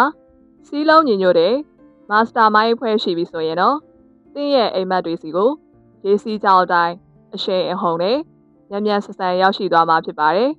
။အခန်း7ကာမစိတ်ကိုအသွင်ပြောင်းလဲခြင်းလှုပ်ဝက်ချက်တီတွင်ဖန်တီးမှုစွမ်းအားဤအထွတ်အထိပ်အသွင်ပြောင်းလဲခြင်းဆိုတာဟာစွမ်းအင်သဘာဝတစ်ခုကိုနောက်ထပ်ပုံမမြင်ပါတယ်စွမ်းအင်ပုံစံတစ်ခုဖြစ်အောင်လမ်းကြောင်းပြောင်းလဲပေးလိုက်တာကိုဆိုလိုတာပါလူသားတွေရဲ့စိတ်နှလုံးထဲမှာရှိသမျှလှုပ်ဆော်မှုအပေါင်းတို့တွင်ကာမစိတ်ဟာအပြင်းထန်ဆုံးနဲ့အားရှိဆုံးလှုပ်ဆော်မှုဖြစ်ပါတယ်ဒီစွမ်းအင်ဟာပြင်းထန်လို့လူတစ်ယောက်ကိုရဲရင်ခြင်းစိတ်အားထက်သန်ခြင်းဇွဲလုံးလာရှိခြင်းနဲ့တီထွင်ဖတ်တီးလိုစိတ်တွေကိုအမြင့်ဆုံးအခြေအနေထိရောက်အောင်တိုးပို့ပေးနိုင်စွမ်းရှိပါတယ်လူများစုဟာဒီသဘာဝစွမ်းအင်ကိုရုပ်ပိုင်းဆိုင်ရာထွက်ပေါက်တစ်ခုအနေနဲ့ပဲအလဟတ်သုံးဆွဲပြလေးရှိကြပါတယ်ဒါပေမဲ့အောင်မြင်သူတွေကတော့ဒီစွမ်းအင်ကိုထိန်းချုပ်ပြီးသူတို့ရဲ့စီးပွားရေးအမှုပညာနဲ့တီထွင်ဖတ်တီးမှုတွေစီကိုစနစ်တကျလမ်းကြောင်းလွှဲပေးလိုက်ကြပါတယ်အဲ့ဒီလိုလမ်းကြောင်းပြောင်းလိုက်တဲ့အခါအဲ့ဒီစွမ်းအင်ဟာတာမန်လူတစ်ယောက်ကိုပါရမရှင်တစ်ယောက်ဖြစ်အောင်ဖန်တီးပေးလိုက်ပါတော့တယ်အသက်40နောက်ပိုင်းမှာအောင်မြင်ကြသူများကျွန်တော်နပိုလီယန်ဟေးဟာကမ္ဘာကျော်တထေးကြီးတွေနဲ့ထူးချွန်ထက်မြက်သူအပေါင်းများစွာရဲ့အထောက်ပံ့တွေကိုသူတေသနာပြုခဲ့တဲ့အခါမှာအလွန်စမ်းကြယ်တဲ့အချက်တစ်ချက်ကိုသွားတွေ့ရပါတယ်အဲ့ဒါကတော့လူအများစုဟာအသက်40ဒါမှမဟုတ်50ကျော်မှသာထူးထူးခြားခြားကြီးပွားချမ်းသာပြီးအောင်မြင်လာကြတာဖြစ်ပါတယ်အသက်30မတိုင်ခင်လူငယ်ဘဝမှာဒီလောက်အထိမအောင်မြင်နိုင်ကြသေးပါဘူးဘာဖြစ်လို့လဲဆိုတော့အသက်20နဲ့30ကြားလူငယ်ဘဝမှာလူတွေဟာမိမိတို့ရဲ့ပြင်းထန်တဲ့စွမ်းအင်တွေကိုရုပ်ပိုင်းဆိုင်ရာပျော်ပါမှုတွေထဲမှာပဲထုံတီးပြစ်နေကြလို့ဖြစ်ပါတယ်အသက်40ကျော်လာတဲ့အခါမှာတော့အဲ့ဒီစွမ်းအင်တွေကိုဘယ်လိုထိန်းချုပ်ရမလဲဆိုတာနားလည်လာပြီးစိတ်အေးချမ်းမှုနဲ့အတူအလုပ်အကင်တွေစီမံကိန်းတွေကိုစွမ်းအင်ပြောင်းလဲအသုံးချတတ်လာကြလို့ဒါအသက်40နောက်ပိုင်းမှာအရှိန်အဟုန်နဲ့ချမ်းသာလာကြတာဖြစ်ပါတယ်ထ ထူးချွန်ထက်မြက်သူများ၏နောက်ွယ်မှအမျိုးသမီးများလောကမှာမဟာဗျူဟာမြောက်အောင်မြင်ခဲ့တဲ့ဘုရင်တွေစီးပွားရေးလုပ်ငန်းရှင်တွေနဲ့အမှုပညာရှင်ကြီးတွေရဲ့နောက်ွယ်မှာသူတို့ကိုစိတ်ဓာတ်ခွန်အားပေးပြီးဆွဲဆောင်ညှို့ယူနိုင်တဲ့အမျိုးသမီးတစ်ယောက်အမြဲတမ်းရှိနေတတ်ပါတယ်။ဒါဟာစိတ်ရဲ့ဆွဲဆောင်မှုစွမ်းအားကတဆင့်ယောက်ျားတစ်ယောက်ရဲ့စိတ်ထဲမှာငါဖြစ်အောင်လုပ်မယ်ဆိုတဲ့ရဲရင်တက်ကြွတဲ့စိတ်ဓာတ်မျိုးစေကိုအလိုလျောက်ပေါက်ဖွားစေလို့ဖြစ်ပါတယ်။မျိုးသမီးတူဦးရဲ့စစ်မှန်တဲ့မေတ္တာနဲ့ဟေးမမှုဟာမျိုးသားတစ်ယောက်ရဲ့ခေါင်းတွေကတီထွင်ဖန်တီးမှုညံမျက်စီပွင့်သွားစေနိုင်တဲ့အကောင်းဆုံးသောတွန်းအားကြီးတစ်ခုဖြစ်ပါတယ်။စွမ်းအင်ကိုမပိတ်ပင်ပါနဲ့လမ်းကြောင်းပဲပြောင်းပေးပါ။ဒီကျင့်စဉ်ရဲ့သဘောတရားကစိတ်အလိုကိုလုံးဝပိတ်ပင်ချုပ်တီးထားဖို့ပြောတာမဟုတ်ပါဘူး။မြင့်ရည်ပြင်ကြီးကြီးမားကျယ်ပြန့်လာတဲ့အခါရေကာရာဆောက်ပြီးပိတ်ဆို့ထားရင်နောက်ဆုံးမှာရေကာရာကျိုးပြီးဘေးဒုက္ခဖြစ်တတ်ပါတယ်။အကောင်းဆုံးနည်းလမ်းကတော့အဲ့ဒီမြစ်ရေကိုလျှက်စစ်တအားထုံးမဲ့တာပိုင်တွေစီစနစ်တကျလမ်းကြောင်းလွှဲပေးလိုက်ဖို့ပါပဲ။အဲ့ဒီလိုပါပဲ။သင်စိတ်ထဲမှာပြင်းပြတဲ့စိတ်အာရုံလှုပ်ဆော်မှုတွေပေါ်လာတဲ့အခါသင်ရဲ့စီးပွားရေးစီမံကိန်းအသစ်တွေပေါ်မှာရင်ခုန်စိတ်လှုပ်ရှားသွားတဲ့ပုံအောပြီးအလုတ်လုတ်ပြလိုက်ပါအဲ့ဒီအခါသင်ရဲ့အလုတ်တွေဟာတာမန်ထက်စေစားမကပုံမများဆန်ပြီးမြောက်သွားတာကိုအံ့ဩဖွယ်ရာတွေ့ရှိရပါလိမ့်မယ်အခန်း7နှစ်မတိစိတ်စိတ်ချင်းဆက်သွယ်ပေးသည့်လမ်းကြောင်းကြီးမတိစိတ်ဆိုတာဟာလူတစ်ယောက်ရဲ့အတိစိတ်ကနေတဆင့်ဝင်ရောက်လာသမျှအတွေ့အကြုံတွေစိတ်ခံစားချက်တွေအလုံးကိုအမျိုးအစားခွဲပြီးသိမ်းဆည်းပေးထားတဲ့လှုပ်ဝက်တိုးလောင်ယုံကြီးတစ်ခုဖြစ်ပါတယ်။ဒီမတိစိတ်ရဲ့ထူးခြားချက်ကတော့တင့်စီကိုဝင်လာတဲ့အတွေ့တွေကကောင်းတဲ့အတွေ့လားဆိုးတဲ့အတွေ့လားဆိုတာကိုသူကခွဲခြားမနေပါဘူး။သူဟာမြေစီလွာကောင်းတဲ့မြေကြီးလိုပဲဖြစ်လို့တင်ဆိုင်ပြိုးလိုက်တဲ့ဘယ်လိုမျိုးစေ့ကိုမဆိုအလိုလျောက်ရှင်သန်ကြီးထွားအောင်လုပ်ပေးတတ်ပါတယ်။ဒါအပြင်မတိစိတ်ဟာသင်ရဲ့ပြင်းပြတဲ့ဆန္ဒတွေကိုရုပ်ဝတ္ထုပစ္စည်းတွေငွေကြေးတွေဖြစ်ပြောင်းလဲပေးနိုင်တယ်။စัจ java လာရဲ့အတိုင်းအဆမရှိတဲ့အသိဉာဏ်တော်ကြီးနဲ့ထိတ်ဆက်ပေးထားတဲ့တခုတည်းသောကျိုးမဲ့လမ်းကြောင်းကြီးလည်းဖြစ်ပါတယ်။စိတ်ကိုသမ်းမိုးချုပ်ကင်ထားသည့်စိတ်ခံစားချက်14မျိုးမတိစိတ်ဟာစိတ်ခံစားချက်ပါဝင်တဲ့အတွေးတွေကိုပဲဦးစားပေးလက်ခံတတ်တာကြောင့်သင်စိတ်ထဲမှာဘလို့ခံစားချက်မျိုးတွေသမ်းမိုးနေလဲဆိုတာသတိထားဖို့လိုပါတယ်။လောကမှာအဓိကစိတ်ခံစားချက်14မျိုးရှိပြီးအကောင်း9မျိုးနဲ့အဆိုး9မျိုးဆိုပြီး꿰ပြပါတယ်။အပြုသဘောဆောင်သောစိတ်ခံစားချက်9မျိုးမတိစိတ်ထဲအမြဲထည့်ထားရမည့်အရာများနံပါတ်1ပြင်းပြတဲ့ဆန္ဒအောင်မြင်ခြင်းတဲ့စိတ်နံပါတ်2ယုံကြည်မှုဖြစ်မြောက်ရမယ်ဆိုတဲ့စိတ်နံပါတ်3မေတ္တာတရားအလုပ်ပေါ်ပတ်ဝန်းကျင်ပေါ်ထားတဲ့ချစ်ချင်းစိတ်နံပါတ်4တီထွင်ဖန်တီးမှုဖြစ်စေတဲ့ပြင်းထန်သောစွမ်းအင်စိတ်နံပါတ်5စိတ်အားထက်သန်မှုတက်ကြွရှင်လန်းသောစိတ်နံပါတ်6ရိုမန်တစ်ဆန်မှုဘဝကိုအလှအပဖြစ်မြင်တတ်သောစိတ်နံပါတ်9မျှော်လင့်ချက်အနာဂတ်အပေါ်ကောင်းမွန်စွာမျှော်လင့်ခြင်းစိတ်အပြတ်သဘောဆောင်သောစိတ်ခံစားချက်9မျိုးမတိစိတ်ထဲလုံးဝမဝင်အောင်တားဆီးရမည့်အရာများနံပါတ်1ကြောက်ရွံ့ခြင်းကြာရှုံးမှာဆင်းရဲမှာကိုကြောက်တဲ့စိတ်နံပါတ်2မနာလိုဖြစ်ခြင်းသူတစ်ပါးအောင်မြင်မှုကိုမနာလိုတဲ့စိတ်နံပါတ်3မုန်းတီးခြင်းရန်ညှိုးဖွဲ့လိုသောစိတ်နံပါတ်4ကလစားချေလိုခြင်း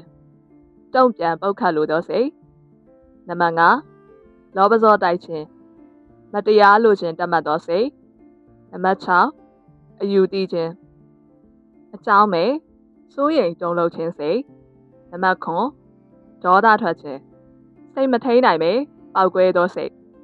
သင်မသိစိတ်ထဲမှာဒီအကောင်းနဲ့အဆိုးခံစားချက်နှစ်ခုဟာတပြိုင်နက်တည်းအတူတူမရှိနိုင်ပါဘူးတစ်ခုမဟုတ်တစ်ခုကပဲနေရာယူထားမှာဖြစ်ပါတယ်ဒါကြောင့်သင်ဘဝကြီးပွားတိုးတက်ဖို့အတွက်အဆိုးခံစားချက်တွေကိုမောင်းထုတ်ပြီးအပြုသဘောဆောင်တဲ့ခံစားချက်မျိုးစေ့တွေကိုပဲမတိစိတ်ထဲရောက်အောင်အမြဲလုပ်ပေးရပါမယ်မတိစိတ်ဤ လှုပ်ဝက်ချက်ကိုအသုံးချပြီးဆူတောင်းနေလူတော်တော်များများဟာဒုက္ခရောက်တဲ့အခါဒါမှမဟုတ်ပတ်စံလိုချင်တဲ့အခါဆူတောင်းစိတ်ကူးရင်လေးရှိကြပါတယ်။ဒါပေမဲ့အဲ့ဒီဆူတောင်းတွေဟာအောင်မြင်မလာတတ်ပါဘူး။ဘာဖြစ်လို့လဲဆိုတော့သူတို့ဆူတောင်းနေတဲ့အချိန်မှာသူတို့ရဲ့စိတ်ထဲမှာငါတော့ဒုက္ခရောက်တော့မယ်မဖြစ်နိုင်တော့ပါဘူးဆိုတဲ့ကြောက်ရွံ့ခြင်းနဲ့တန်တရားကလွှမ်းမိုးနေလို့ဖြစ်ပါတယ်။မတိစိတ်ဟာသင်ရဲ့နှုတ်ထွက်စကားထက်စိတ်ထဲကအမှန်တကယ်ကြောက်ရွံ့နေတဲ့ခံစားချက်ကိုပဲအမိတ်အဖြစ်လက်ခံပြီးမဖြစ်နိုင်ခြင်းတွေကိုပဲလက်တွေ့ဘဝရဲယူဆောင်လာပေးတတ်လို့ပါပဲ။ဒါကြောင့်မတိစိတ်ကိုအလုတ်ခိုင်းတော့မယ်ဆိုရင်သင်ရဲ့ဆူတောင်းဒါမှမဟုတ်ပန်းတိုင်ဟာပြင်းမြောက်အောင်မြင်ပြီးသားဖြစ်တယ်ဆိုတဲ့ယုံကြည်မှုအပြည့်နဲ့သာအမိန်ပေးရမှာဖြစ်ပါတယ်။မတိစိတ်ဆိုတာသင်ဘဝရဲ့အစေခံကြုံကြီးတစ်ယောက်လိုပါပဲ။သင်ကသူ့ကိုကောင်းမွန်တဲ့အမိန်တွေစနစ်တကျမပေးဘူးဆိုရင်သူကပတ်ဝန်းကျင်ကအစိုးမြင်စကားတွေကိုအမိန်အဖြစ်မှတ်ယူပြီးသင်ဘဝကိုဖျက်ဆီးပစ်ပါလိမ့်မယ်။အခန်း73အုံနောက်အတွေးလှိုင်းများထုံးလွှင့်ရနေဟမ်းယူရဘူတာယုံကြီးလူသားတစ်ယောက်ရဲ့အုံနောက်ဟာရေဒီယိုလှိုင်းတွေရုပ်မြင်သံကြားလှိုင်းတွေကိုထုတ်လွှင့်ပေးပြီးပြန်လည်ဖမ်းယူပေးတယ်။အတန်လွှင့်ဘူတာယုံကြီးတစ်ခုနဲ့အလွန်တူပါတယ်။သိပ္ပံနည်းကျပြောရရင်ကျမတို့စိတ်ထဲကနေတစ်ခုခုကိုပြင်းပြပြပြတွေးလိုက်တိုင်းအဲ့ဒီအတွေးဟာအတွေးလှိုင်းအဖြစ်ပြင်ပလောကတွေကိုလွှင့်စင်ထွက်သွားပါတယ်။အဲ့ဒီလိုပဲပြင်ပကလွှင့်စင်နေတဲ့တခြားသူတွေရဲ့အတွေးလှိုင်းတွေကိုလည်းကျမတို့အုံနောက်ကပြန်လည်ဖမ်းယူနိုင်စွမ်းရှိပါတယ်။ဒီနေရာမှာရှေးကအခန်းတွေမှာပြောခဲ့တဲ့စိတ်ရဲ့အစိတ်ပိုင်းတွေဟာဒီဘူတာယုံကြီးထဲမှာဘယ်လိုအလုပ်လုပ်ကြလဲဆိုတာကြည့်ရအောင်။နံပါတ်1မတိစိတ်ဒါကတော့သင်ရဲ့အတွေးလှိုင်းတွေကိုပြင်ပကိုထွက်သွားအောင်တွန်းပို့ပေးတယ်။အတန်လွှင့်ဆက်ဖြစ်ပါတယ်။နံပါတ်2ဖန်တီးတတ်သောစိတ်ကူးဒါကတော့ပြင်ပကလွင့်စင်လာတဲ့ idea တွေစัจ java လာရဲ့ဉာဏ်အလင်းတွေကိုဖမ်းယူပေးတဲ့အတန်ဖန်းဆက်ဖြစ်ပါတယ်။အုံနောက်ခြင်းလှိုင်းညစ်ပြီးအလုတ်လုတ်ခြင်းသင်ရဲ့အုံနောက်ဟာအလွန်မြင့်မားတဲ့အခြေအနေတစ်ခုကိုရောက်သွားတဲ့အခါဥပမာစိတ်လှုပ်ရှားမှုလွန်ခဲ့တဲ့အချိန်ဒါမှမဟုတ်ရှေ့ကအခန်း7မှာပြောခဲ့တဲ့စွမ်းအင်ကိုလမ်းဆောင်လွှဲသုံးလိုက်တဲ့အချိန်မျိုးမှာအတွေးလိုင်းတွေထုံလွှင့်တဲ့နှုန်းဟာအစမတန်မြန်ဆန်သွားတတ်ပါတယ်။အဲဒီလိုအချိန်မျိုးမှာသင်ရဲ့အတန်ဖန်းဆက်ဟာလုံးဝပွင့်သွားပြီးပြင်ပကဖိုးတန်တဲ့ idea တစ်တွေကိုဖမ်းယူနိုင်စွမ်းရှိလာပါတော့တယ်။ဒါကြောင့်မလို့ရှေ့မှာပြောခဲ့တဲ့ဆရာအုံနောက်များအဖွဲ့ဆိုတာဟာတကယ်တော့တယောက်တည်းရဲ့ရေဒီယိုဆက်ထက်စွမ်းအားမြင့်ရေဒီယိုဆက်ကြီး3-4လုံးကိုဝါယာကြိုးနဲ့ပေါင်းဆက်ပြီးတိုင်းညှိလိုက်သလိုပါပဲ။လူ3-4ယောက်ထိုင်ပြီးတစ်ခုတည်းသောပန်းနိုင်အတွက်အုံနောက်ချင်းလိုင်းညှိလိုက်တဲ့အခါတယောက်တည်းဆိုရင်ဘလို့မှမရနိုင်တဲ့ဒေါ်လာတန်းချီတန်တဲ့ idea တွေထွက်လာရခြင်းရဲ့လှုပ်ဝက်ချက်ကတော့ဒီအုံနောက်လိုင်းချင်းချိတ်ဆက်မိသွားလို့ဖြစ်ပါတယ်။လူသားအုံနောက်ဤအမခန်းစွမ်းပကားကျမတို့လူသားတွေရဲ့အုံနောက်ထဲမှာမယုံနိုင်စရာကောင်းလောက်အောင်သေးငယ်လာတဲ့အုံနောက်ဆဲပေါင်းဘီလီယံ100ကျော်ရှိပါတယ်။အဲ့ဒီဆဲလေးတွေဟာအချင်းချင်းလျှက်စစ်လိုင်းတွေနဲ့ကွန်ရက်တစ်ခုလိုချိတ်ဆက်ထားကြပါတယ်။ဒါကြောင့်သင်အုံနောက်ဟာကမ္ဘာပေါ်မှာရှိသမျှစက်မှုနည်းပညာတွေကွန်ပျူတာတွေအားလုံးထက်ပုံမဆန်းပြပြီးစွမ်းအားကြီးမားတဲ့အရာဖြစ်ပါတယ်။သင်အုံနောက်ကိုနေ့တိုင်းငါတော့မွဲတော့မယ်ငါတော့ဒုက္ခရောက်တော့မယ်ဆိုတဲ့လှိုင်းအနှိမ်တွေပဲထုတ်လွှင့်နေရင်သင်စီကို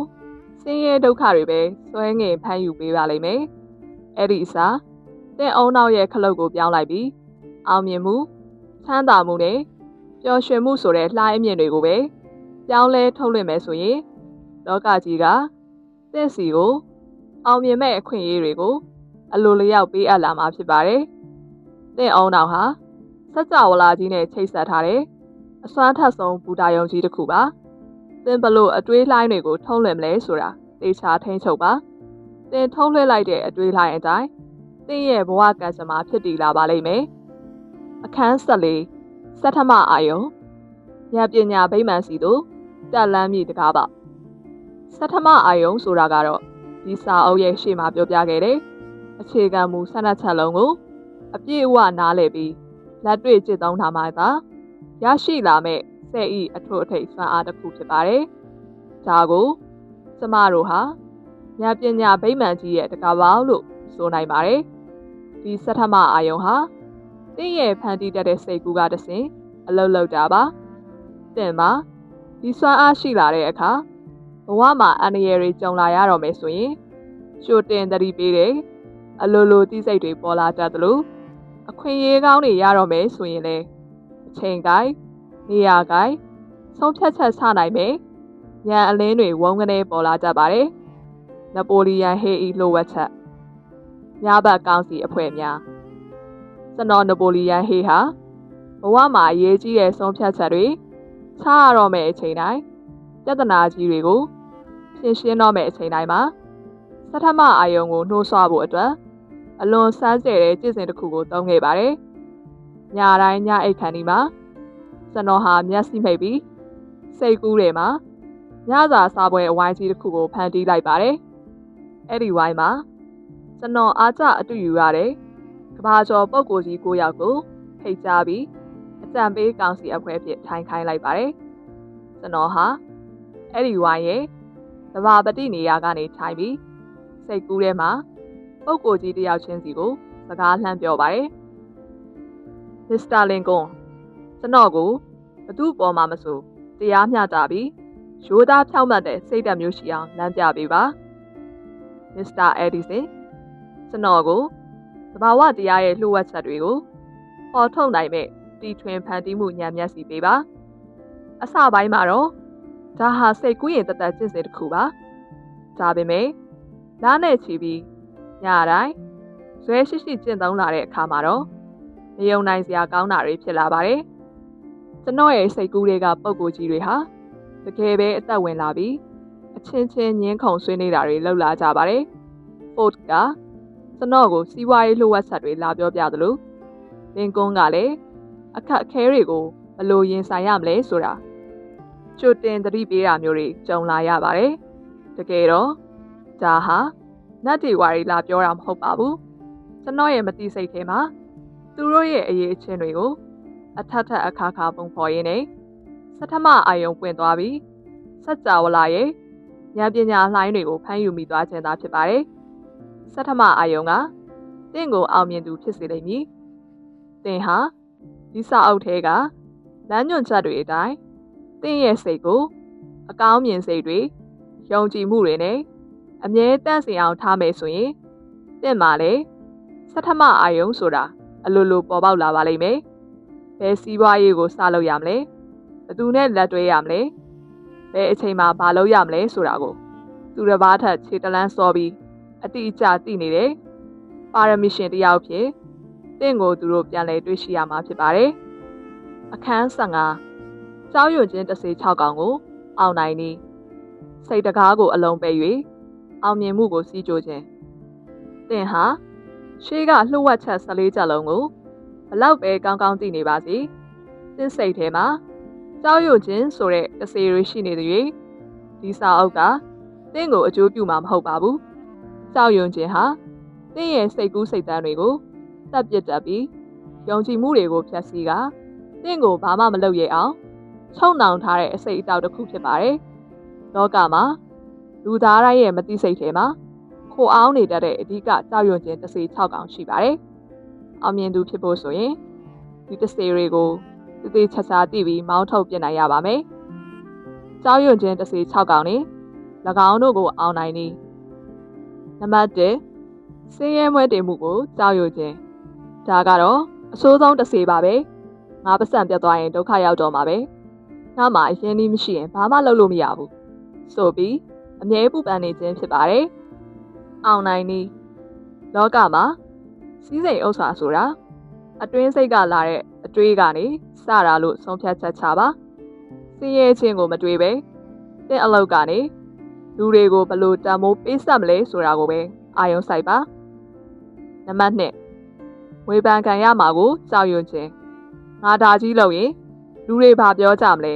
ငါ့ကိုလှောင်ကြမလားဆိုပြီးသူတစ်ပါးပါဆက်ဖြာမှာ ကိုဘဝကိုပုံအပ်ထားခြင်းဖြစ်ပါတယ်။အောင်နိုင်နီသူတစ်ပါးရဲ့အမြင်ဆိုတာအပေါ်စားကုန်ပစ္စည်းတစ်ခုလိုပဲမှတ်ယူပါ။တဲ့မှာကိုပိုင်အုံနောက်ရှိတဲ့အတွက်သိရီမှန်းချက်အတိုင်းဘသူမျက်နာမှမကြည့်ပဲရဲရဲဝံ့ဝံ့ရှစ်ဆက်ပါ။နံပါတ်3ခြားနာမှုကိုကြောက်ရွံ့ခြင်းငါယောဂရရင်ဘယ်လိုလုပ်မလဲငါနေမကောင်းဖြစ်မှာပဲဆိုပြီးအမြဲတမ်းစမ်းမရေးအတွက်စိုးရိမ်လိုနေခြင်းဖြစ်ပါတယ်။အောင်နိုင်နီမတိစိတ်သေးကိုယောဂအကြောင်းတွေမသွင်းပါနဲ့။ငါခန္ဓာကိုယ်ကနေ့တိုင်းပို့ပြီးကျမ်းမာကြန့်ခါလိုက်နေတယ်ဆိုတဲ့အကောင်းမြင်စိတ်နဲ့ကျမ်းမာတဲ့နေထိုင်မှုပုံစံကိုပဲအာရုံစိုက်ပါ။နံပါတ်4အချစ်ကိုဆုံးရှုံးရမှာကိုကြောက်ရွံ့ခြင်းမိမိချစ်ရတဲ့သူကမိမိကိုပြစ်သွားမလားဖောက်ပြန်မလားဆိုပြီးသဝင်တိုခြင်းတန်တရားဝင်ခြင်းနဲ့အမြဲပူလောင်နေခြင်းဖြစ်ပါတယ်။အောင်နိုင်နီလောကမှာဘယ်အရာမဆိုအပိုင်မရနိုင်ဘူးဆိုတဲ့သဘာဝတရားကိုလက်ခံပါကိုတန်မိုးရှိအောင်တိဆောက်ပြီးမေတ္တာကိုပိုင်လို့စိတ်အတ္တမပါပဲလွတ်လပ်စွာပေးဆက်ပါနံပါတ်5အုံမင်းရရော်မှုကိုကြောက်ရွံ့ခြင်းငါအသက်ကြီးသွားရင်အသုံးမကျတော့ဘူးငါအထီးကျန်ရတော့မယ်ဆိုပြီးအသက်အရွယ်ပေါ်ကြောက်ရွံ့နေခြင်းဖြစ်ပါတယ်အောင်နိုင်နီအသက်ကြီးလာခြင်းဟာရင့်ကျက်မှုနဲ့ဉာဏ်ပညာတွေပုံမပြည့်စုံလာခြင်းဖြစ်တယ်လို့အကောင်းမြင်ဘက်ကပြောင်းလဲတွေးတော့ပါနံပါတ်6သေဆုံးမှုကိုကြောက်ရွံ့ခြင်းလူတိုင်းမလွဲမသွေကြုံရမယ့်သေခြင်းတရားကိုကြိုတင်ပြီးထိမ့်လက်တုံးလုံးနေခြင်းဖြစ်ပါတယ်အောင်နိုင်နီသေခြင်းတရားဆိုတာသဘာဝရဲ့နိယာမတစ်ခုပဲလို့လက်ခံလိုက်ပါမသေးခင်စက္ကန့်တိုင်းမှာဘဝကိုအဓိပ္ပာယ်ရှိရှိပျော်ပျော်ရွှင်ရွှင်နဲ့သူတစ်ပါးကိုကူညီရင်ရှင်သန်သွားဖို့ပဲဆုံးဖြတ်ပါစိတ်တကားကိုအလုံးပိတ်ပါဒီတစ်စေ6កောင်စလုံးဟာတကယ်တော့ပြင်ပမှာရှိနေတာမဟုတ်ပါဘူးတင်းရဲ့စိတ်ကူးထဲမှာပဲရှိနေတာဖြစ်ပါတယ်တင်းရဲ့စိတ်ကိုတင်းကိုယ်တိုင်ပဲအပြည့်အဝပိုင်ဆိုင်ခွင့်ရှိပါတယ်ဒါကြောင့်အပြတ်သဘောဆောင်တဲ့အတွေ့တွေကြောင်းရွံ့မှုတွေဝင်လာတိုင်းတင်းရဲ့စိတ်တကားကိုအလုံးပိတ်ပစ်လိုက်ပါအဲ့ဒီစားတင်းရဲ့ပန်းတိုင်းတင်းရဲ့အိမ်မက်တွေနဲ့တင်းရဲ့ပြင်းပြတဲ့ဆန္ဒတွေကိုပဲတင်းစိတ်ထဲမှာနေရာပြည့်ပေးထားလိုက်ပါအမောင်တို့ဟာအလင်းရောင်ရောက်လာရင်အလိုလေးရောက်ပျောက်ကွယ်သွားသလိုပဲတင်းစိတ်ထဲမှာအောင်မြင်မှုအလင်းတန်းတွေပြည့်နေရင်ကြောက်ရွံ့ခြင်းတစ်စီတွေဟာလည်းတင်းဘဝတွေကနေအပီးတိုင်ထွက်ပြေးသွားကြပါလိမ့်မယ်မိတ်ဆွေတင်းရဲ့ကံစမာကိုဖန်တီးသူဟာတင်းကိုယ်တိုင်ပဲဖြစ်ပါတယ်တင်းရဲ့ခေါင်းထဲကအတွေးတွေကိုပြောင်းလဲလိုက်ပါအဲ့ဒီအခါတင်းရဲ့ဘဝတစ်ခုလုံးအံ့ဩဖွယ်ရာပြောင်းလဲလာတာကိုလက်တွေ့မြင်တွေ့ရပါလိမ့်မယ်အတွေးကိုပြောင်းလဲပြီးကြီးပွားချမ်းသာကြပါစေ